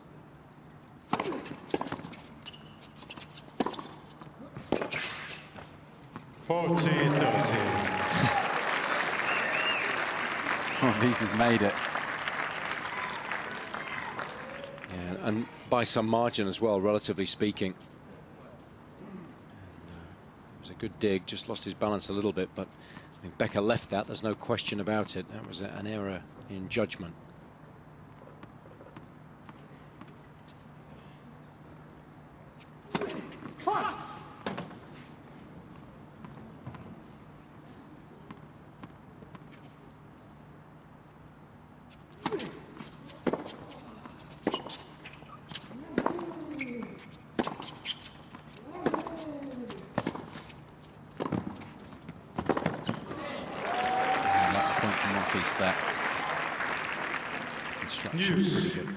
Yeah, we've spoken a lot today about ghosting into the net, haven't we? Especially as far as Flavio Cipola's concerned. He used that tactic really well, particularly in the opening set when he played Jo-Wilfried Tsonga earlier today. Just delaying the approach so that your opponent doesn't know you're coming in, and once they're committed to the shot, you take advantage of that by moving forwards and taking the ball out of the air. Very good tactic to use on any surface, really.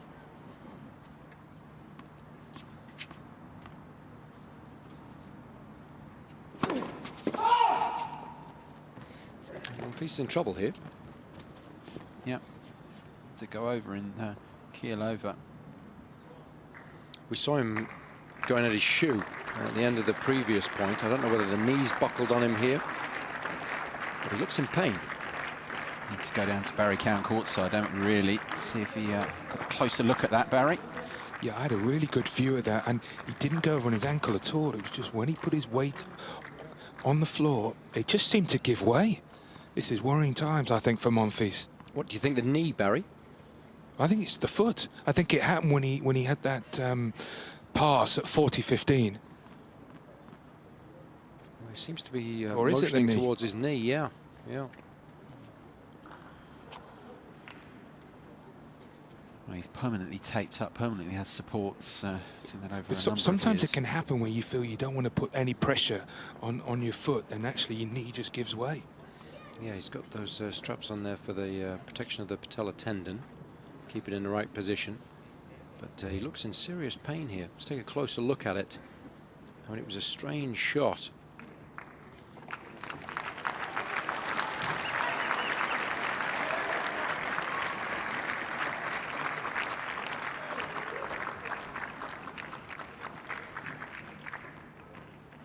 Moving very gingerly. Doesn't want to put full weight on it. Oh, he's walking away now.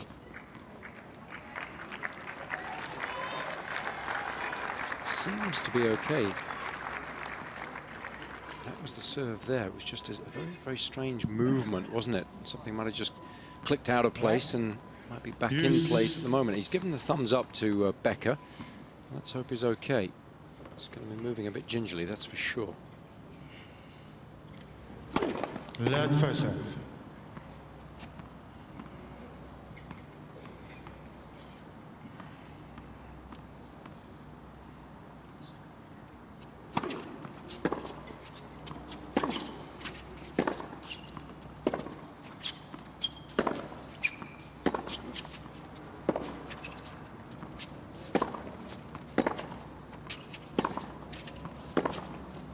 Oh, that's fantastic. And although he limps away, he seems to be moving fine through the point.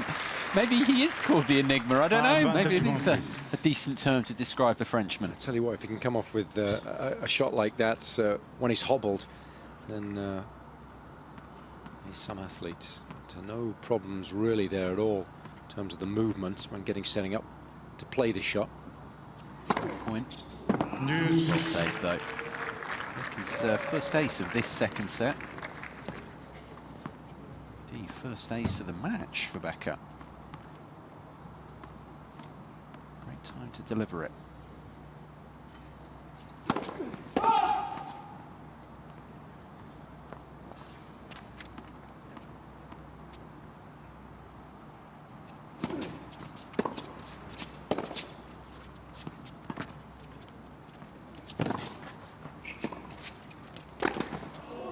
A little lucky there. Again, Monfils going for that backhand lob. He doesn't get hold of it. He was clearly going for it rather than a pass. Yeah, he doesn't get hold of it because it's a tough shot to pull off. It's as simple as that. I mean, it's good to draw your opponent into the net, but, you know, why not just rip that one cross-court, a lot of topspin, get the ball low, force Becker to volley up and pass him off the second shot.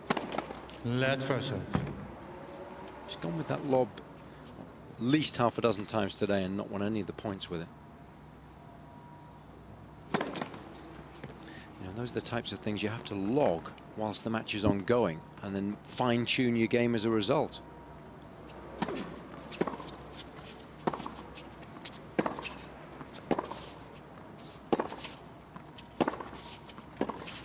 Again, Becker. Extra pace there injected by Becker.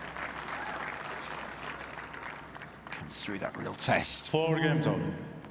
Levels the scores in this second set now.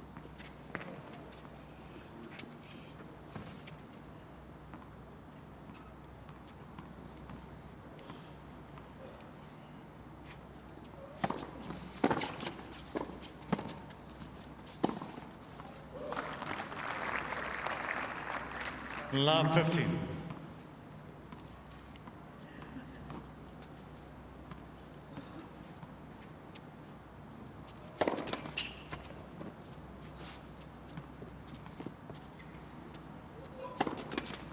At second serve.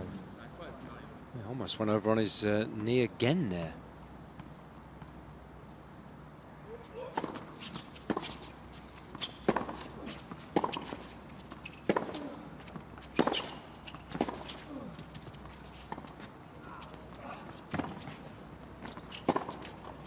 Got to say, that's really clever play from Becker to get a man who might be struggling. Becker now. Love 13. I wonder if he encountered some problems, but that was clever play from the German. No, it really was. And we know how much Monfils relies on phenomenal movements around the court. So, you know, it's got to be worrying times for him. Not only as far as this match is concerned and this tournament, but, of course, Australian Open as well. Yeah, so little time before that starts.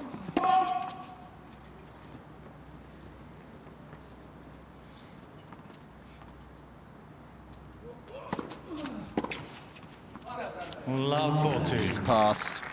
Really the right sort of ball to come in on. Well, I don't know about that guy. I tell you what, it was a pretty decent serve. It got Becker right on his hip. But what he did well was move out of the way of the ball, and to be able to pass him from that position, outstanding. 15-14. Yes, he's now, Monfils perhaps, wanting to come in a little more regularly because he wants to keep the rallies nice and short. Absolutely.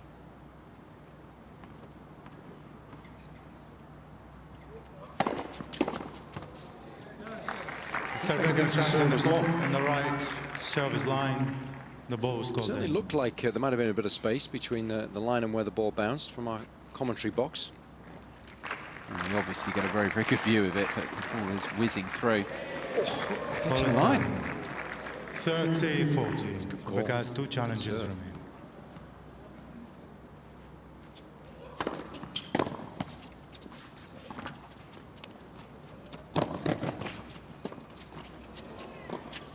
Goes for the lob again, this time on the forehand side, and is just picked off. Becker breaks and will serve to make this match go into a decider.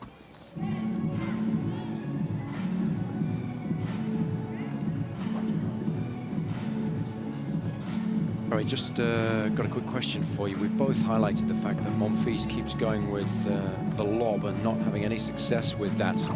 He's so stubborn, isn't he? I think this is one of the reasons why he hasn't quite fulfilled his potential.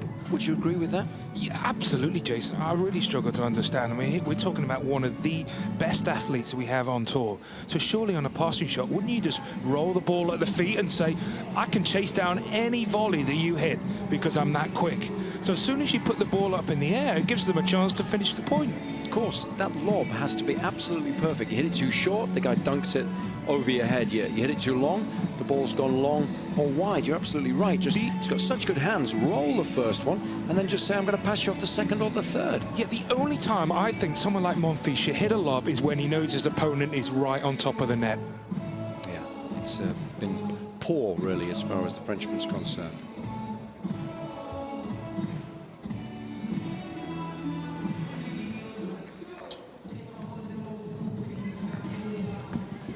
Time.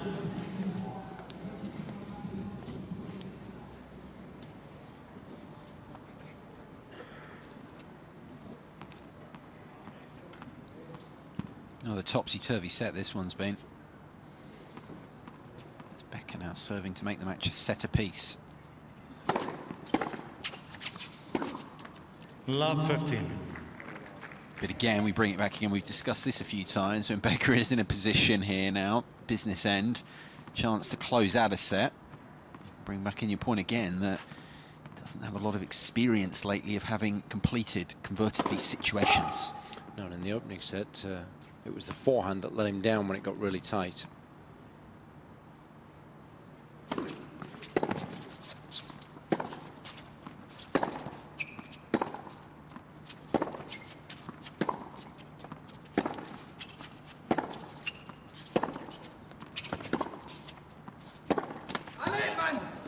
And 15 on.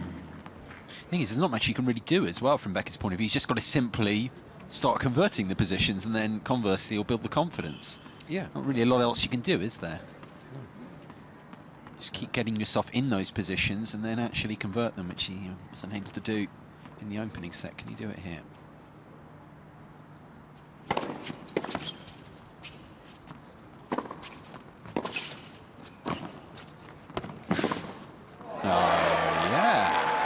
Well, that's what Barry and I were talking about, change of ends, the athletic ability to be able to chase the ball down and then rip a pass. You know, when you're that good, when you're that quick around the course, you know, again, there's the dipping shot, lower than the height of the net, gives him an opportunity, even though the volley was great from Becker, to win the point.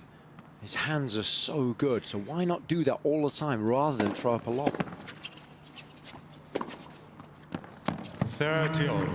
Because what that will also do, Guy, is force your opponent to go close to the line. That time Becker hit the line, but he's not going to be able to do that all the time. You know, players don't like getting past, simple as that, but they love smashing a ball away for a winner, just builds their confidence.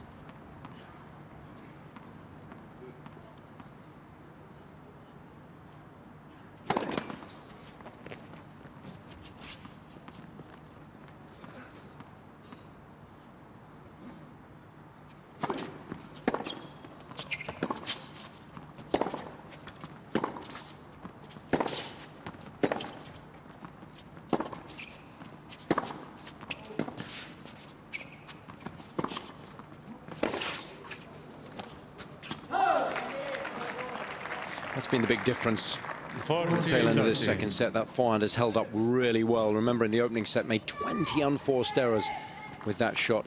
Here in the second, so far, it's only made 6. Set point for the German to take us into a decider.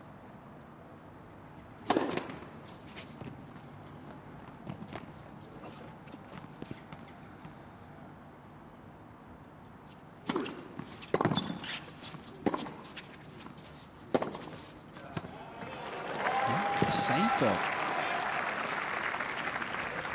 News. I surprised Becker there. That was the last shot the German was expecting.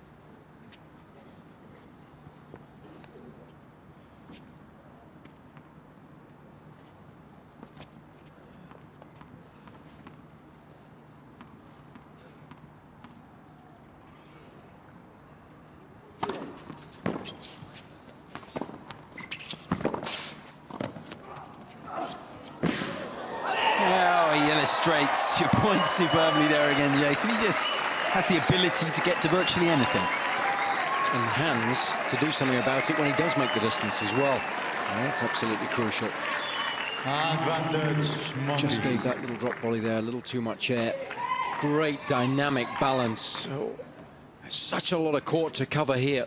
And watch the controlled slide. Phenomenal stuff. He's a wonderful player. What a talent. Break back point.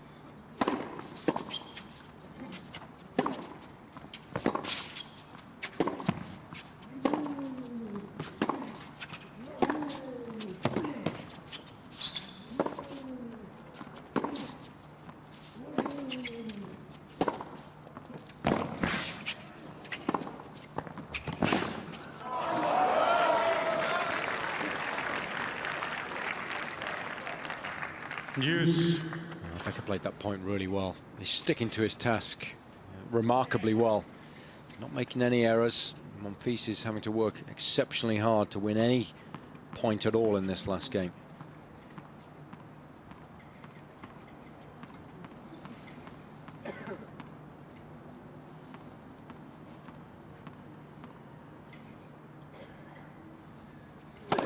Let first serve.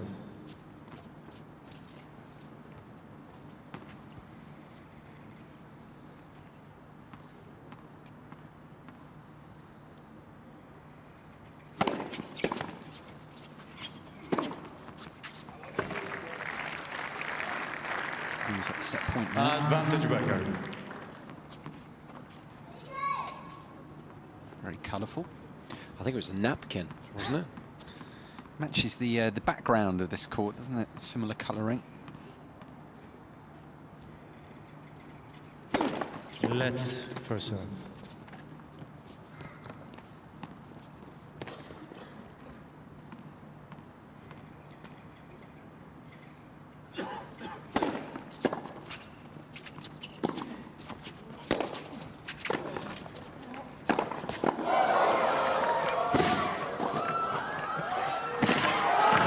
Can't get there. What a fantastic point. Everyone inside here loved that one. Monfils on the ground. I think he's okay. Becker looks across and checks if he is for a moment. The German well and truly back in this. He's won the second set. We will have a decider. 1-0.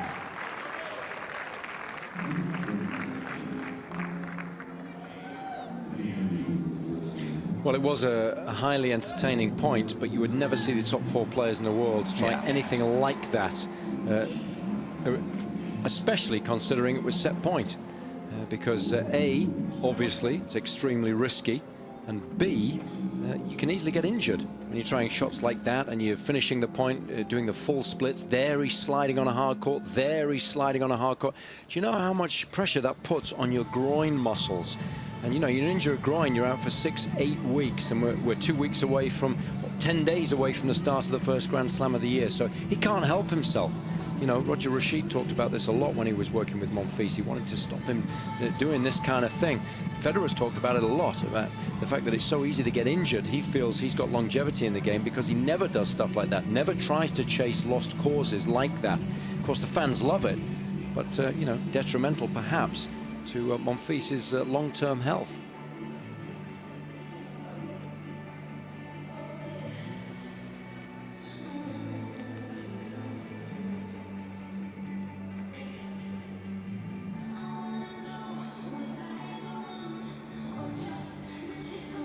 Terrific set of tennis, though, from Becker. Got to really hand it to him. 20 unforced errors, remember, in the opening set off the forehand. Just 6 in that second set. He was muscling it initially, but not so when it got really tight in the second set. And for that, you've got to give him a lot of credit.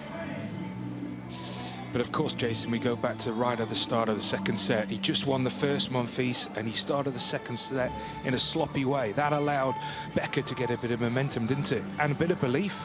Yeah, we talked about that with Jo-Wilfried Tsonga, didn't we? And all the best players, the slightly higher ranked players, have an opportunity, having won the opening set, to really take the match by the scruff of the neck at the beginning of the second set, and he threw Becker a lifeline when perhaps the German would have been a little down, given all that transpired in that opening set. So yeah, Barry, you're absolutely right, and something that Monfils has done time and time again throughout the course of his career. So who are we calling here? Or is it so difficult to call with Monfils? You never know, do you? It's just stick a pin in the board there, because you never know what you're going to get, do you? From one set to the next, you really don't. I'm a big fan of the Frenchman, but you know, Becker is much more solid, but Monfils has more talent available at his disposal. If he plays his best tennis, he'll win. Who knows what's going to happen?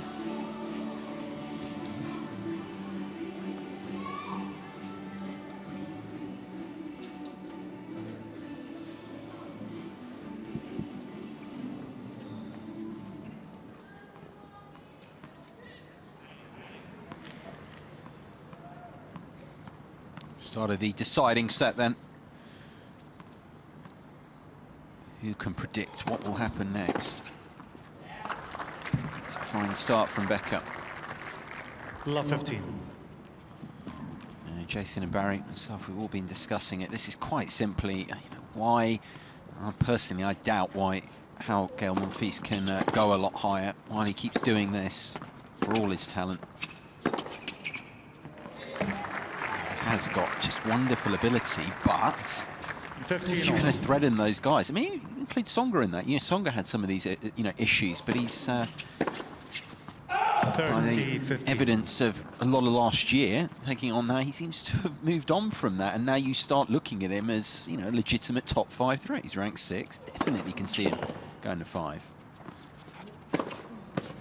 I'm just watching Monfils here as well, Guy. Excellent point that you make.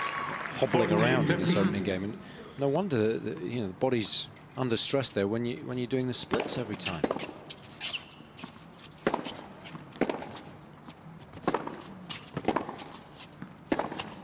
Yeah, Monfils. You know, I mean, and then he just pulls that out. I mean, you know, you can't play against tennis of that quality, but you're going to make 1 in 10 of those forehands. So again, is that the style of tennis that you're going to take into a Grand Slam? Do you think you can pull that off over 5 sets for 7 consecutive matches? Of course you can't.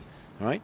So it's very, very difficult for him to feel confident when he goes up against the best players in the world, because he knows he can't play like that for 2.5, 3 hours. So what is he going to do over the course of that match? He's going to play some brilliant games like that, but he's going to make some unforced errors and lose serve and lose concentration. And against the best players, you can't afford to do that. So how can he have confidence in terms of trying to beat them?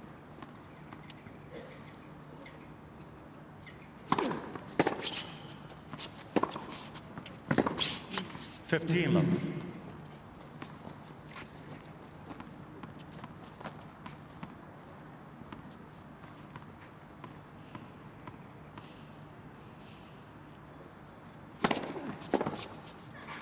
30 love. And if you're Becker here, you just got to really put the blinkers on. Just concentrate on holding serve and just wait for an opportunity. Not worry about games like the first one, where Monfils just hits winner after winner.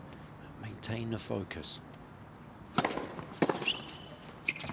40 love. Because you're pretty confident if you keep doing that, sooner or later he's going to give you a loose game where you have the opportunity. And well, we've seen that on a few occasions in this match, not least, and plenty of times through Monfils' career.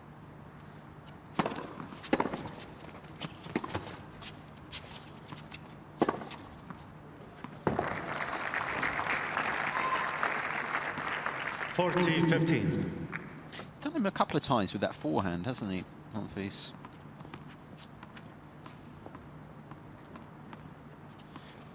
Yeah, what he's doing, actually, I don't know if it's intentional, Guy, but he's letting the ball drop a little bit more than certainly Becker's expecting. So he's kind of foxing the German.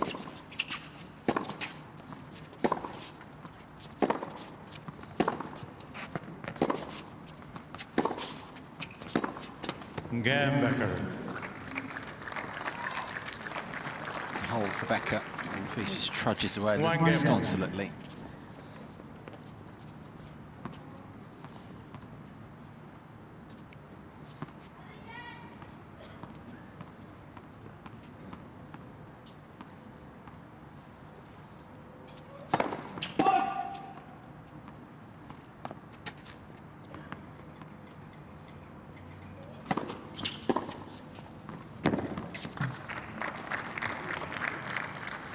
race. Love 15. Hour and 3/4 played. Becker knows he's right in this.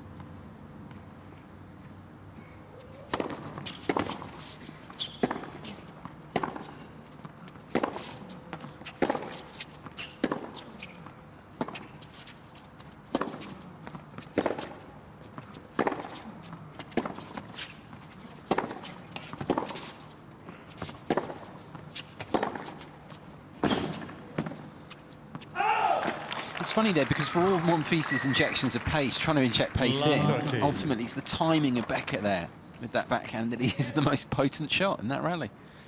Yeah, it was a wonderful stroke. Nice short swing to using the pace of the oncoming shot to great effect, and then just simply redirecting the ball.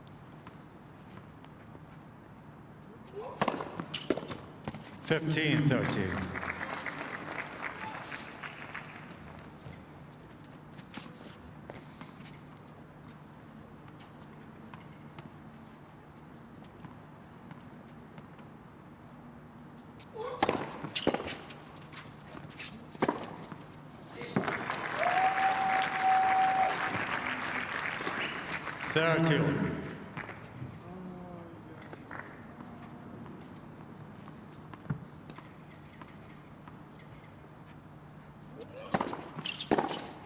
Out. 40, 13. Yeah, confirmed as long by Andy Sonat, who's in the chat.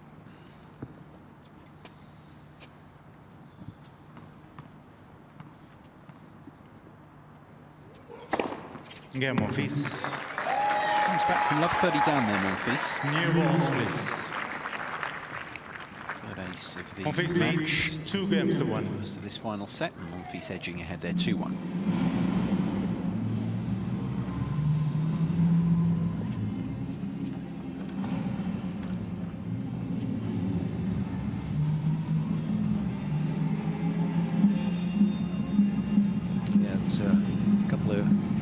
Games. That's what Monfils needs. He wants to take the stress off the knees and, of course, try and build up a little bit of confidence. And he's certainly trying to keep the rallies a lot shorter in this deciding set, and that might affect Becker's rhythm. You've got to expect that when you come on court against Monfils. You never really know what he's going to throw at you from one game to the next, and that's why I mentioned just putting the blinkers on, just focusing on your own game, taking care of your own deal, and then hoping to get deep enough into the set to get a chance to win the match.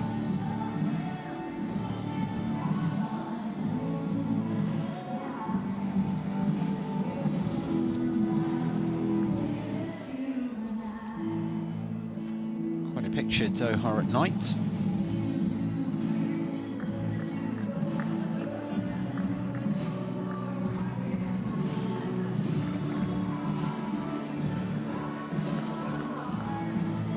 No real traffic around now. It's, because it's 5 to 11 at night. Late into the night here.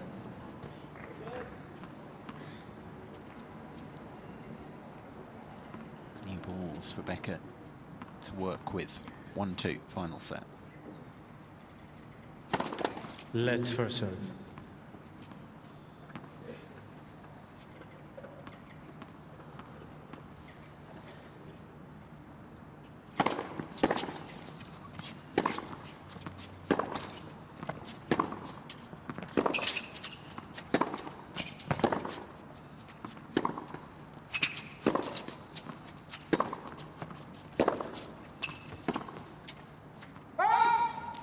Love 15.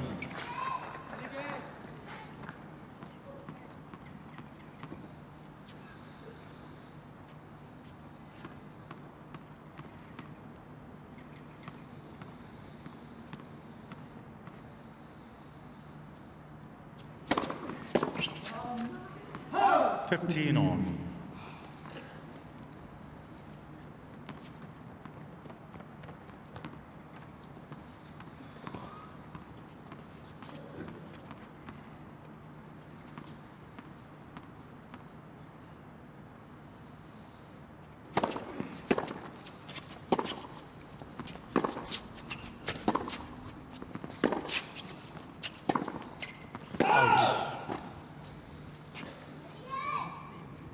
umpire's been pretty authoritative. 15-30. He's tended to step in quite a bit in overall, looking to make his mark. I think the players prefer that rather than just sitting back and waiting for the players to challenge. And it's been noticeable on quite a few occasions through the contest. Incidentally, first unforced error off the forehand for Becker in this deciding set there.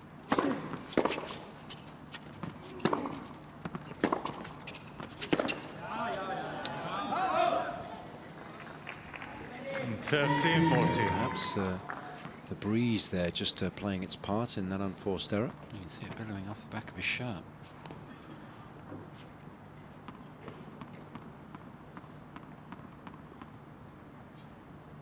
Chance for Monfils.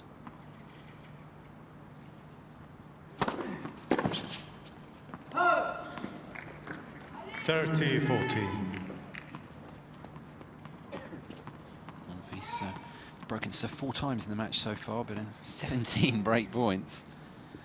Becker's break point conversion stats not great either. Both of them have plenty of opportunities. Yeah, Becker 4 from 12.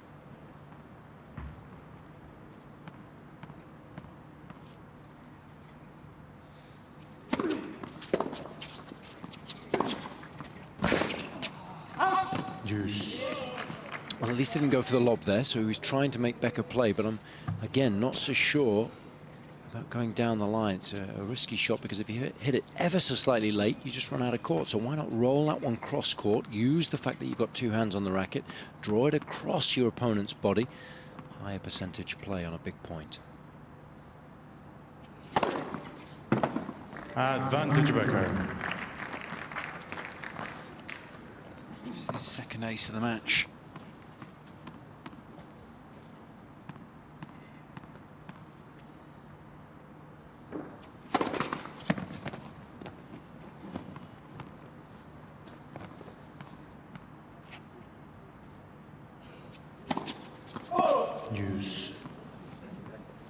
Follows up that second ace with a 3rd double.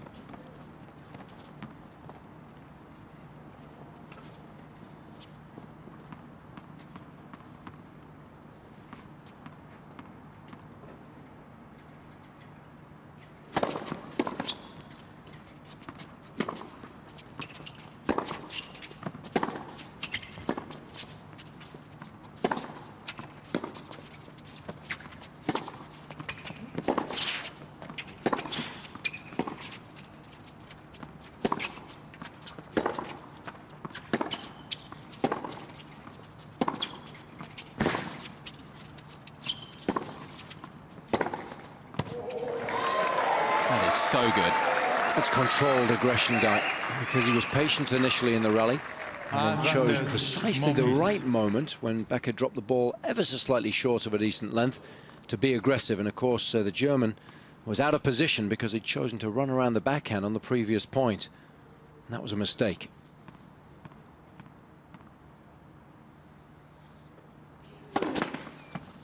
Let first serve.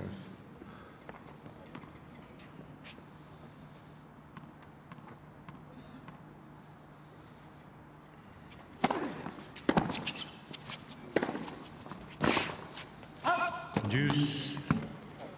Certainly the scoreboard now is showing on a thermometer gauge, showing it's dropped to 13 degrees. It's quite a drop. It was 17 for ages, and then we suddenly lost 4 degrees very quickly.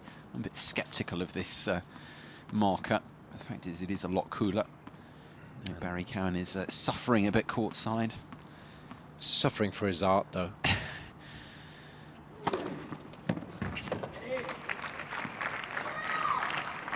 Advantage Becker. You're telling me, guys.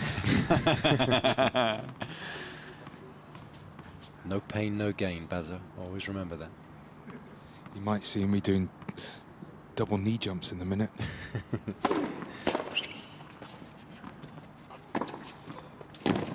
Becker. Becker holds, hangs on there. 2 games on. 2 each. Serving well in this deciding set. It's made 15 of 17 first serves. That's 88%. That's outstanding. Very few unforced errors so far, just 4 in total. Remember, one of those is a double fault. And and only just the one off the forehand. So he really has tidied his game up well from the back of the court and serving effectively. It bodes well.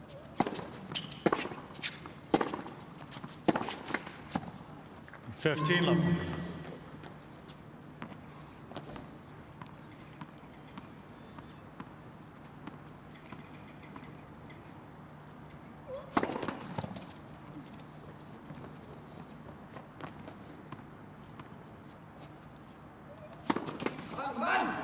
Fifteen on.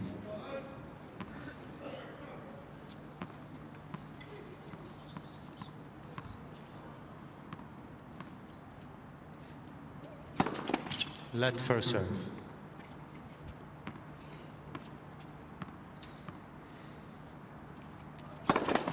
Let first serve.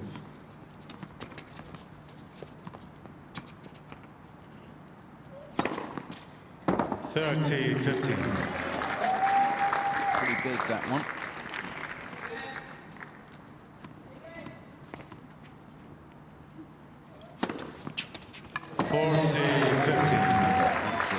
As much pace on that one. Really is superb serving. This is what he possesses.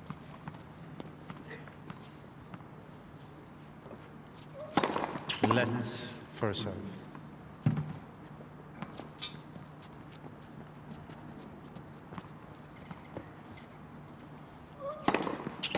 Gael Monfils.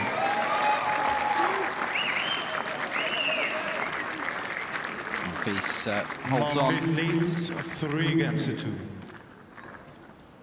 3-2 the lead as we progress through this deciding set.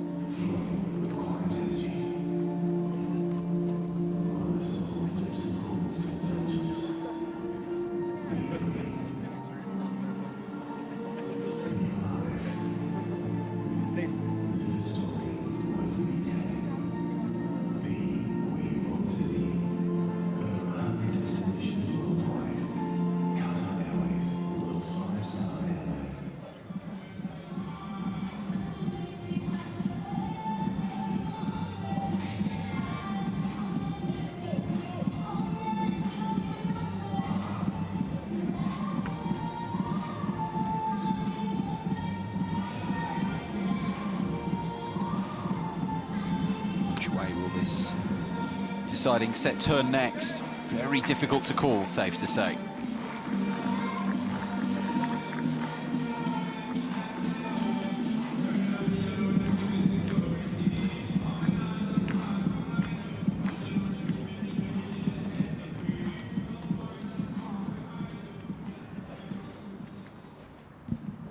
Time. Saved break points in his previous service game, Becker. Let's start to this one here. 2-3.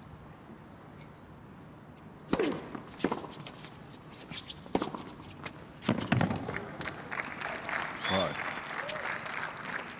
15.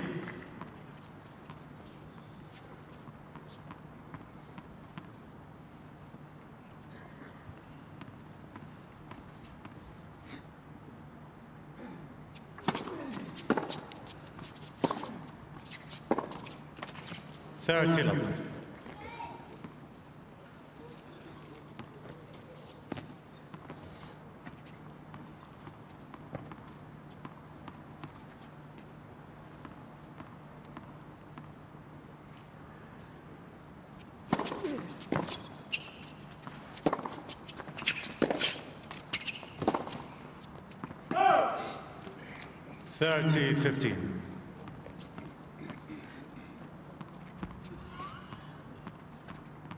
Becker's coach, Stoches looking on. This charge doing a good job here, pretty solid. Numbers look pretty good as well for this final set so far.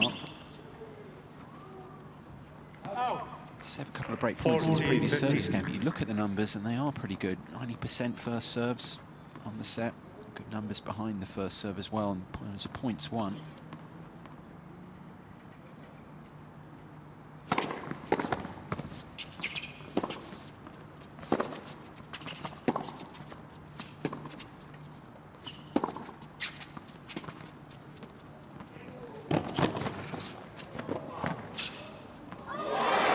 finds it. Terrific shot from Monfils. 40-30.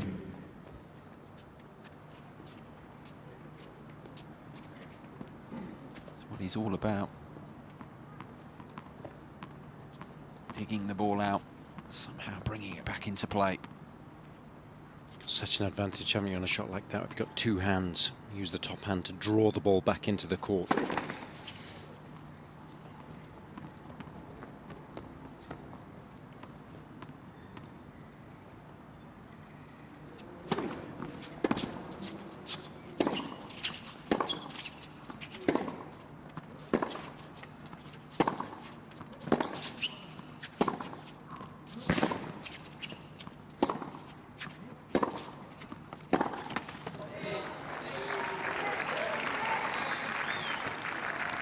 Deuce.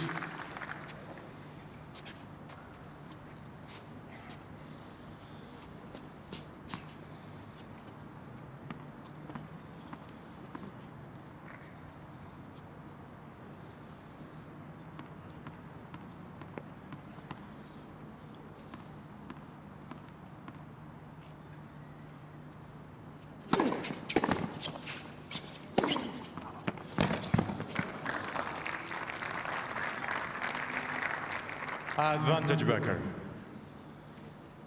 Making the point, he's actually playing pretty solidly. I mean, I know he had a couple of break points to fend off. It's a bit strange in a way because he's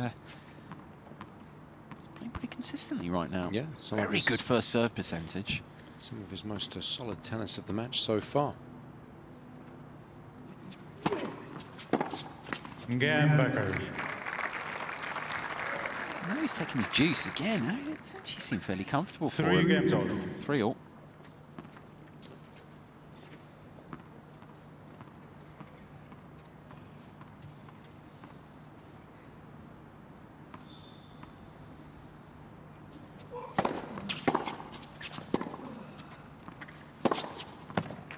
We've seen him hit that shot a couple of times, haven't we, when he's got plenty of time to get set up and Love 15. really make sure that he contacts the ball out in front of the body. He loves going cross-court with that.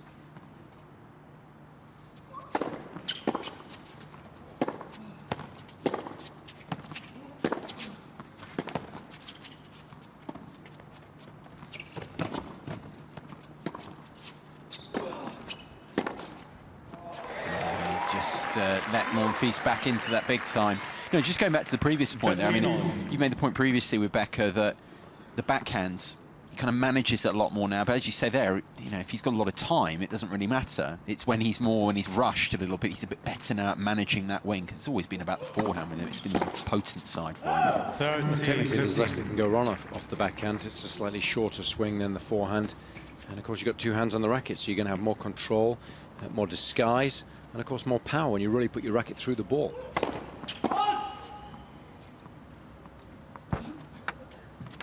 Well, please.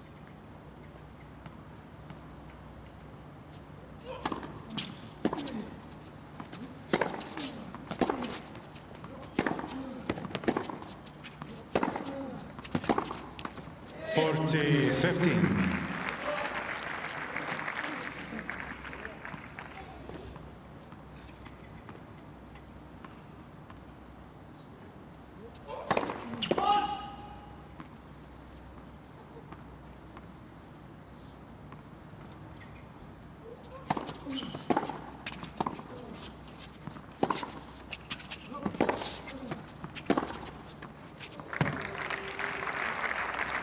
Super shot from Becker. 40-30.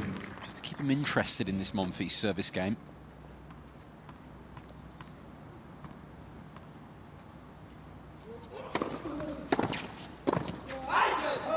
He's well and truly interested now. Yeah, just occasionally Monfils does a bit too much on those volleys. He just tries to put his foot through the floor and generate a little too much pace with them.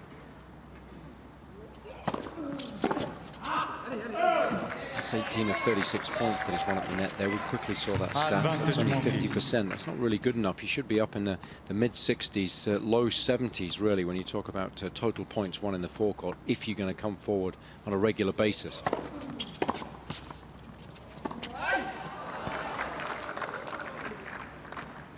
Deuce. Becker Becker posting better numbers there. He's won 26 of 38 points at the net.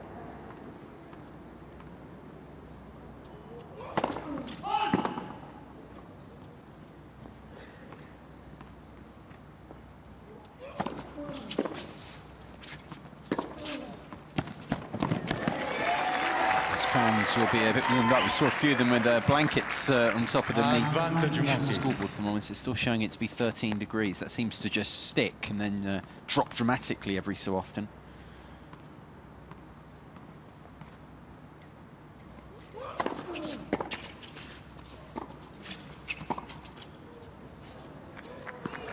Gael Monfils. It's a real test there, Monfils.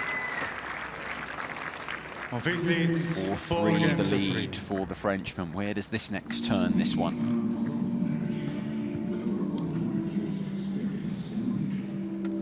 Yeah, Monfils with a slender lead. And Barry, I was just wondering how important you thought it was to be serving first at this stage in a deciding set. We always harp on about it, but what do you think?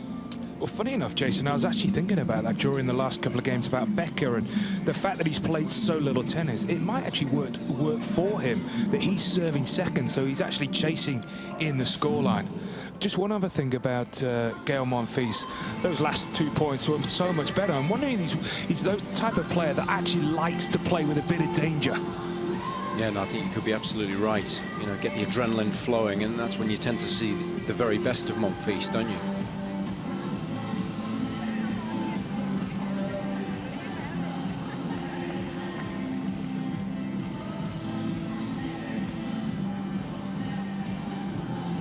Staying out late, hoping for a Gallic triumph.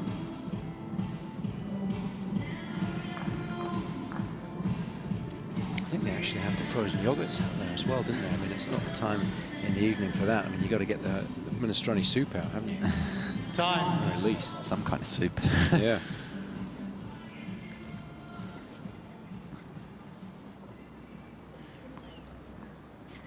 Getting towards the business end of the deciding set here. It really is still anyone's. So difficult to call this. So many twists and turns already. Becker at 3-4.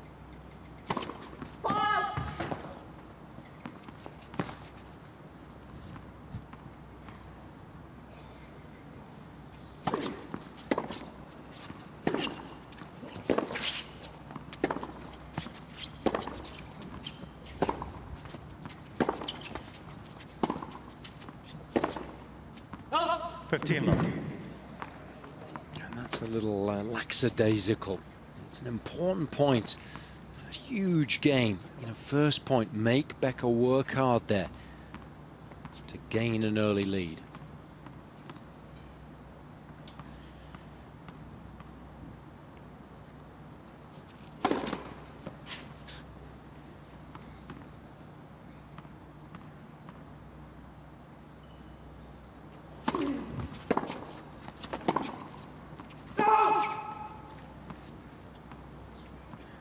On.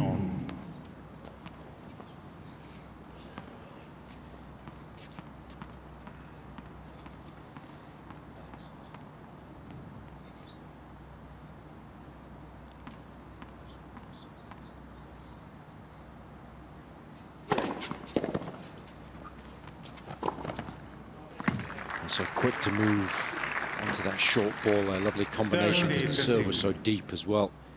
Just over 200 kilometers an hour. At this stage in the match, having been on court for well over 2 hours, when it's very cold, that will delight Becker because he's had all those problems with his shoulder. If he can still generate that kind of pace in cold conditions like this, it means the shoulder, the elbow is working well, rather.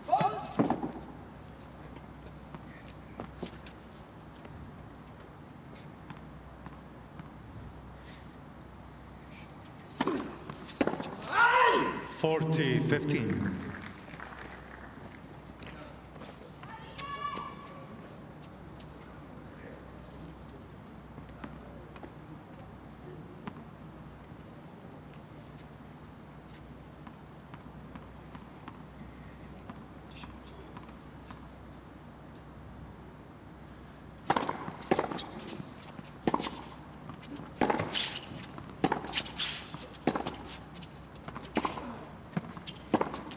Becker. No let up from Becker. Continues to play really tough here. It's a credit to the German. Remember, not many matches, not many wins lately, and he's playing Gael Monfils very tough here, 4 each. 80% of first serves found their mark in this deciding set. It's outstanding numbers from Becker. 15.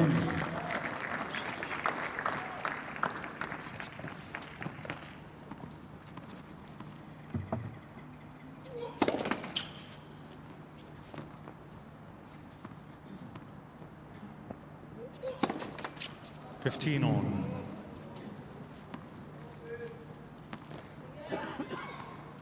Fifth double fault, second of this deciding set there for Monfils.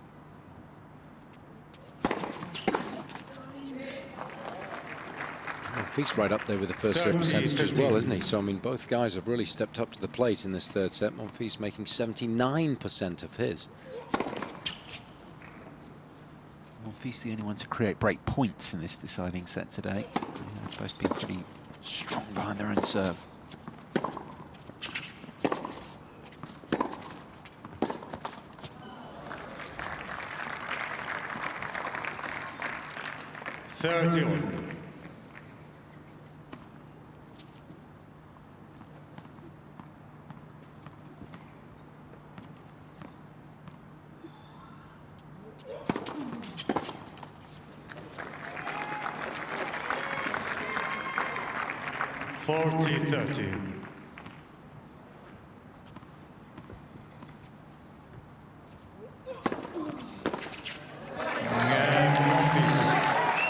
Comes through from 30 all there. A lot of room to manoeuvre for Monfils. It's done. Becker will have a very difficult service game coming up in a few moments' time at 4-5.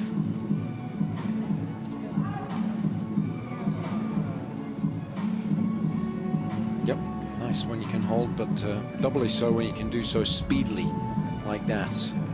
I think there's an advantage here for Monfils serving first in this third set, but what's crucial is he plays the first couple of points really intelligently, makes Becker work hard, and perhaps might want to try and break down that forehand, because it has been a lot more solid in sets 2 and so far here in the decider, but you never know. Got a lot of cheap points from that shot tail end of the first set, didn't he? Those are the types of things you've got to be thinking here at the change of ends before such an important game.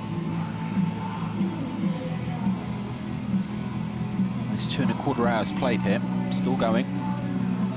20 past 11 at night. DJ's doing his best to try and pump the players up, as well as the fans that have stayed with us. Like the musical choice? Yeah, I like the Foos.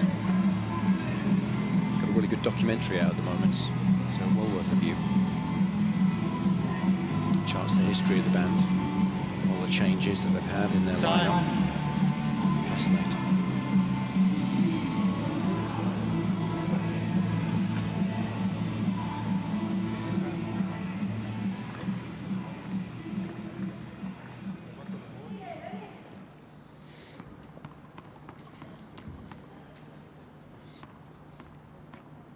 Becker serving to stay in the match, 4-5.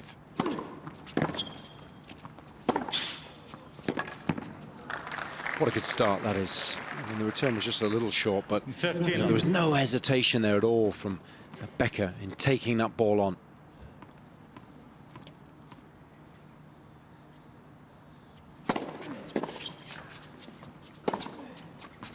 But there's the difference in the two shots. The backhand, rock solid. Very little that can go wrong technically with that shot. The forehand just got a little tight with that. Head came up a little bit. Overplayed it. That's in total 31 unforced errors off the forehand wing. But you've got to remember, in this deciding set, that's only his 5th. So he has played a little better towards the tail end of the match.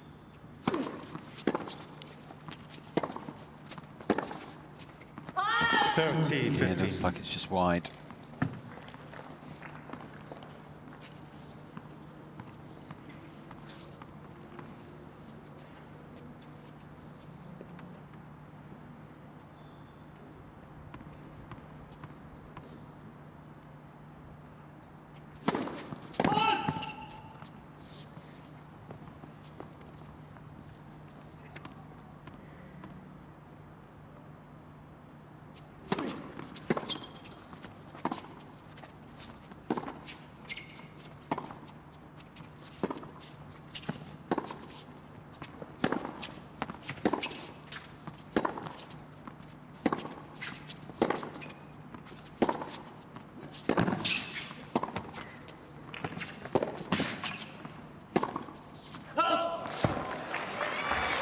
I like that play from Monfils. He was under a lot of pressure, did well to stay in the rally that long. But you could see him trying to open up the court by going to the backhand and then breaking down that forehand in the end. Yeah, tremendous coverage, wasn't it, from Monfils? I know we kind of, to an extent, come to expect it from him, but still delivering there on a big moment and getting to 2 points from the winning post.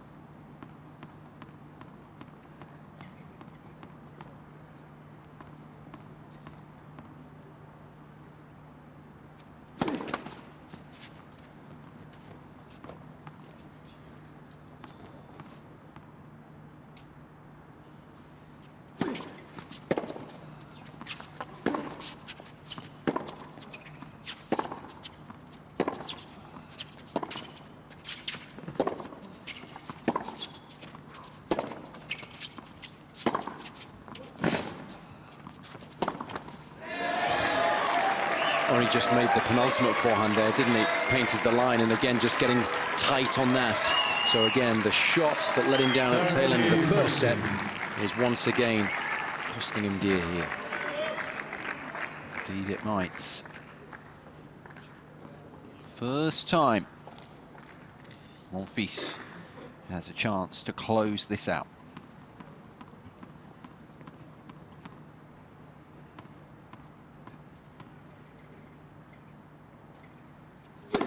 Let's first serve.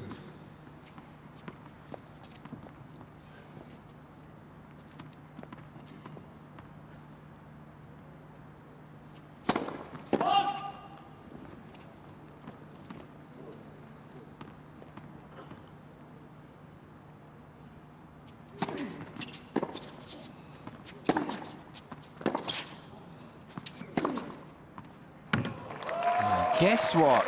He finds the line and Monfils just looking at it in disbelief. It was a phenomenal shot. And the right tactic to go back behind Monfils as well, over the low part of the net, got some nice trajectory. No real chance of missing that. A 50th winner for the German.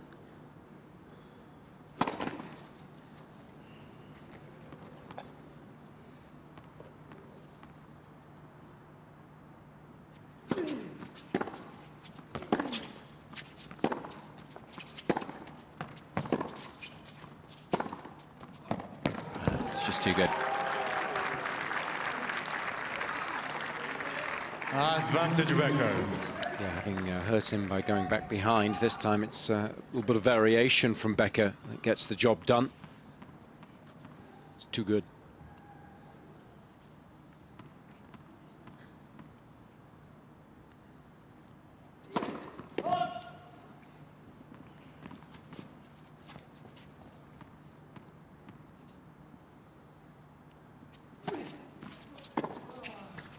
Again, Becker. Match point he had. Monfils. Becker so close to losing out. Used every available inch of the court, but credit to him. He does hang on. He keeps going. He keeps this match going. 5 games all final set.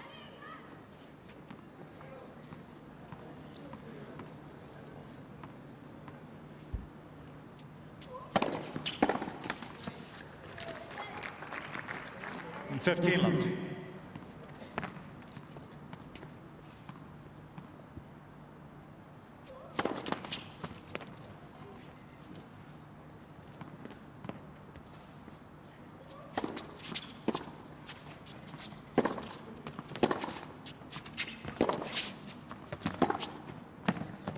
He's had it again.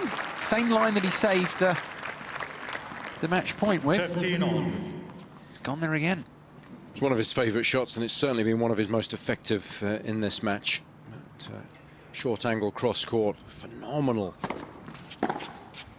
Monfils has got to be careful every time he goes down the line with his forehand. He leaves the court open for Becker to make good use of it with that shot. 40-15.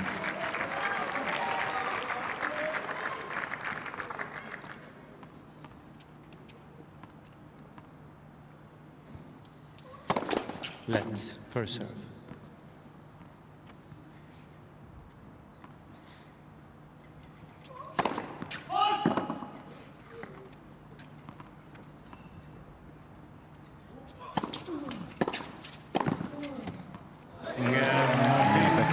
go. Monfils into the corner. Hits again. Forces Becker to serve to stay in the match again shortly at 5-6. Some nice variation from Monfils, throwing in a little bit of serve and volley there. Game point. Didn't really let the fact that he had the match point, I was going to ask you about it, but the fact he didn't really let it affect him. I mean, he produced a pretty good service game there. He did, and just swinging a little too much on the volley. It's quite risky, that shot. Got away with it there.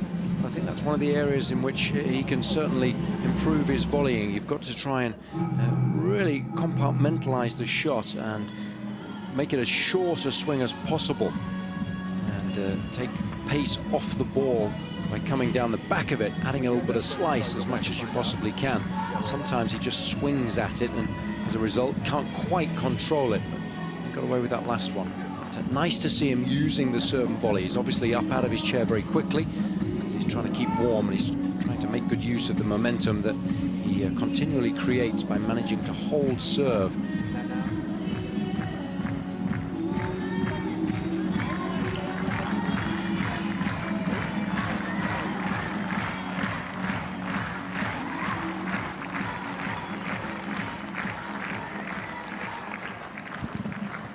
Time. Saved a match point last time around, did Benjamin Becker. Big moments these again for him as he looks to force a tie-break.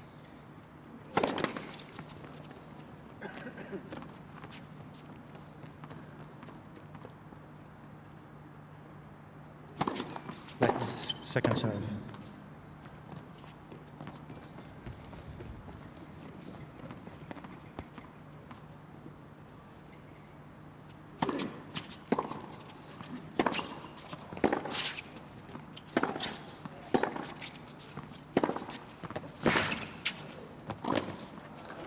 Used that play on many occasions through this contest.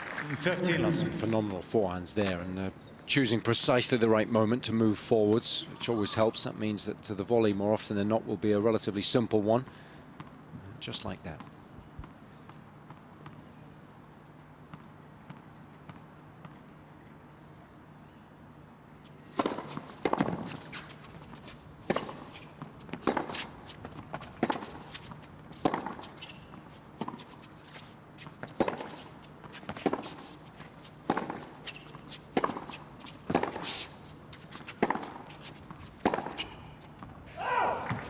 Just long, that one.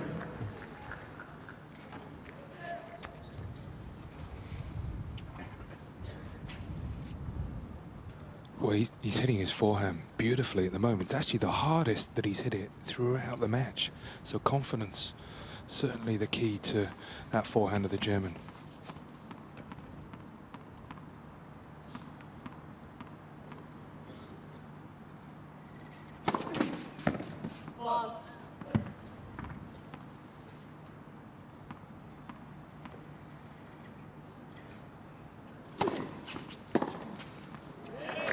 Beautiful, beautiful shot from the Frenchman. 30-15. Tough one to hit, this. Yeah, I like it a lot. You've got to lay the racket head behind the wrists when you make contact with the ball in order to create that angle. So it really does tend to take the opposition by surprise when you use it sparingly.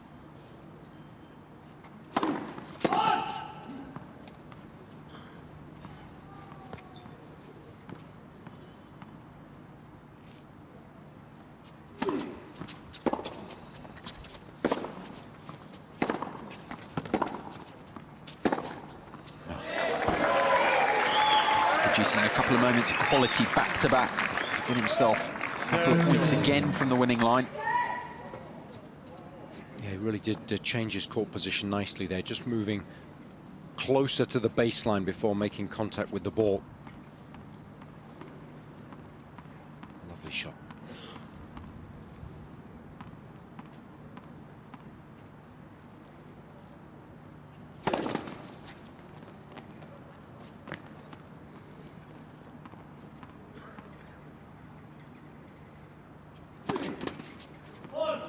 (30-40). Now gets a gift, having produced this couple of moments of quality.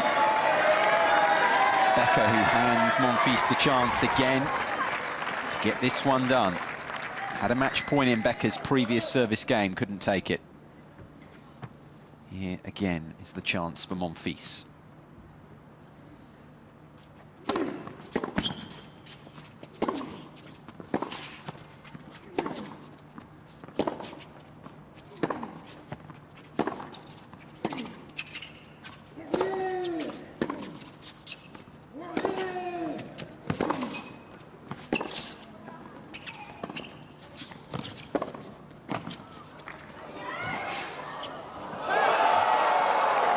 No. That's an incredible point from Becker's perspective there. Under so much pressure throughout. And then, of course, when he did come in the end, Monfils really tested him with that little forehand. But what a volley that was. Absolutely phenomenal stuff from Becker.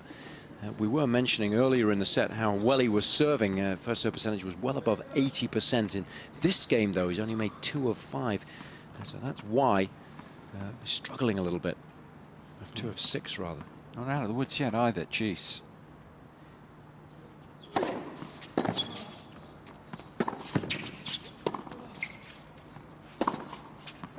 Advantage. He's not out of the woods. Despite all that quality, he's now handed Monfils another chance. On both match points so far, the key shots have landed plumb on the line. He really is just hanging in there.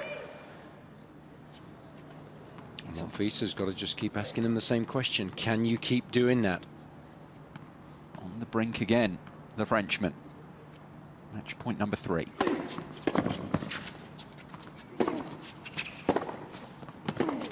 And there it is that time. Third time lucky for Gael Monfils. This match took so many twists and turns. Almost 2.5 hours out here. It's very late now, 25 to midnight local time here in Doha. Gael Monfils won't mind though. 4th seed through in the end there, ending the challenge of the German Benjamin Becker, who played pretty well in that final set. Still loses out in the end. Monfils through 7-5, 4-6 and 7-5, the 4th seeded Frenchman into the last 8 here.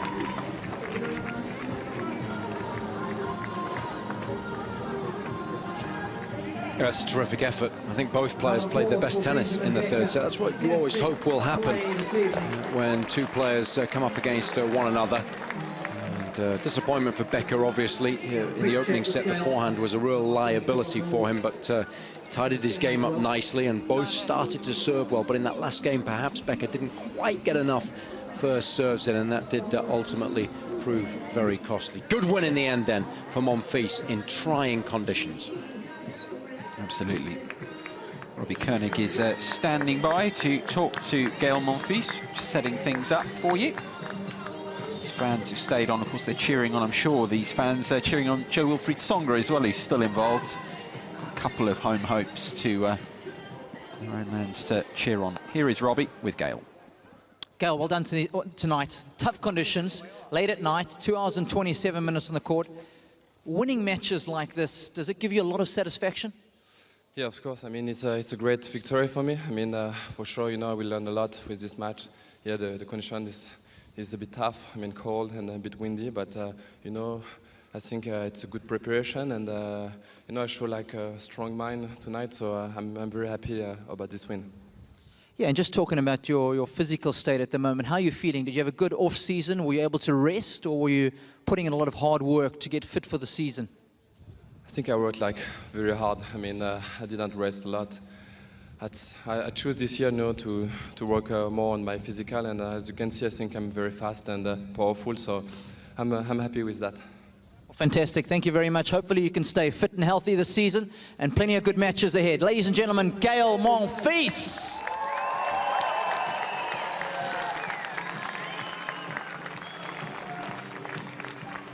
Robbie Koenig putting the questions there to Gael Monfils, who I'm sure just wants to get off court now after that lengthy one, Jason.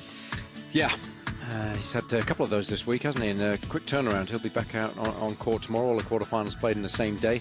And it'll be interesting for me. I was surprised Robbie didn't ask him about his knee, because he had all sorts of problems with that throughout the match, and he was limping around the court a little bit. It'll be fascinating to see how he wakes up tomorrow morning, because often when the adrenaline's flowing in the middle of a match, it feels okay.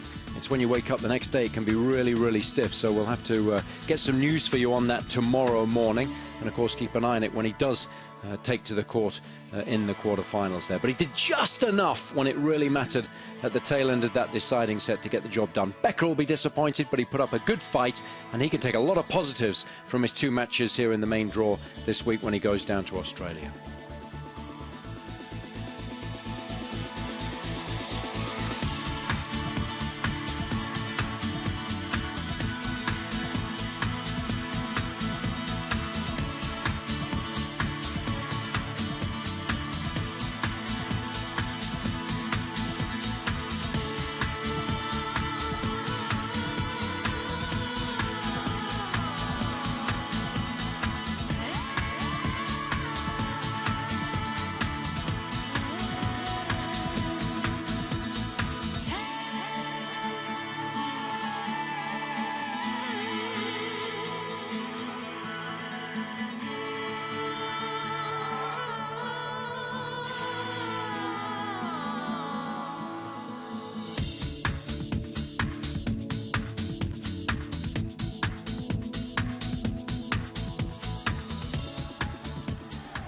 Gael Monfils then, the final man through to the final 8 here at this year's Qatar ExxonMobil Open. At the top of the draw, Nadal against Yuzhny. We saw Nadal come through earlier on. A very impressive straight sets win over Dennis Gremmelmeyer.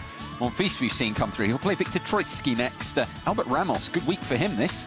Plays Jo-Wilfried Tsonga, who we saw come through in an hour and 3/4 much earlier on against Flavio Cipolla. And then it's the defending champion Roger Federer, imperious again. And he plays Andrea Seppi of Italy.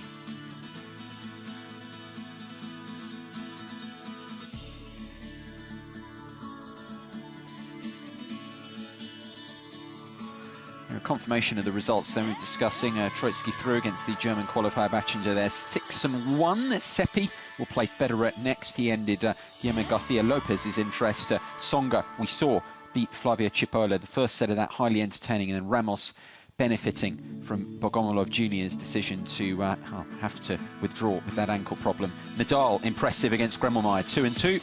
Yuzhny, real battle.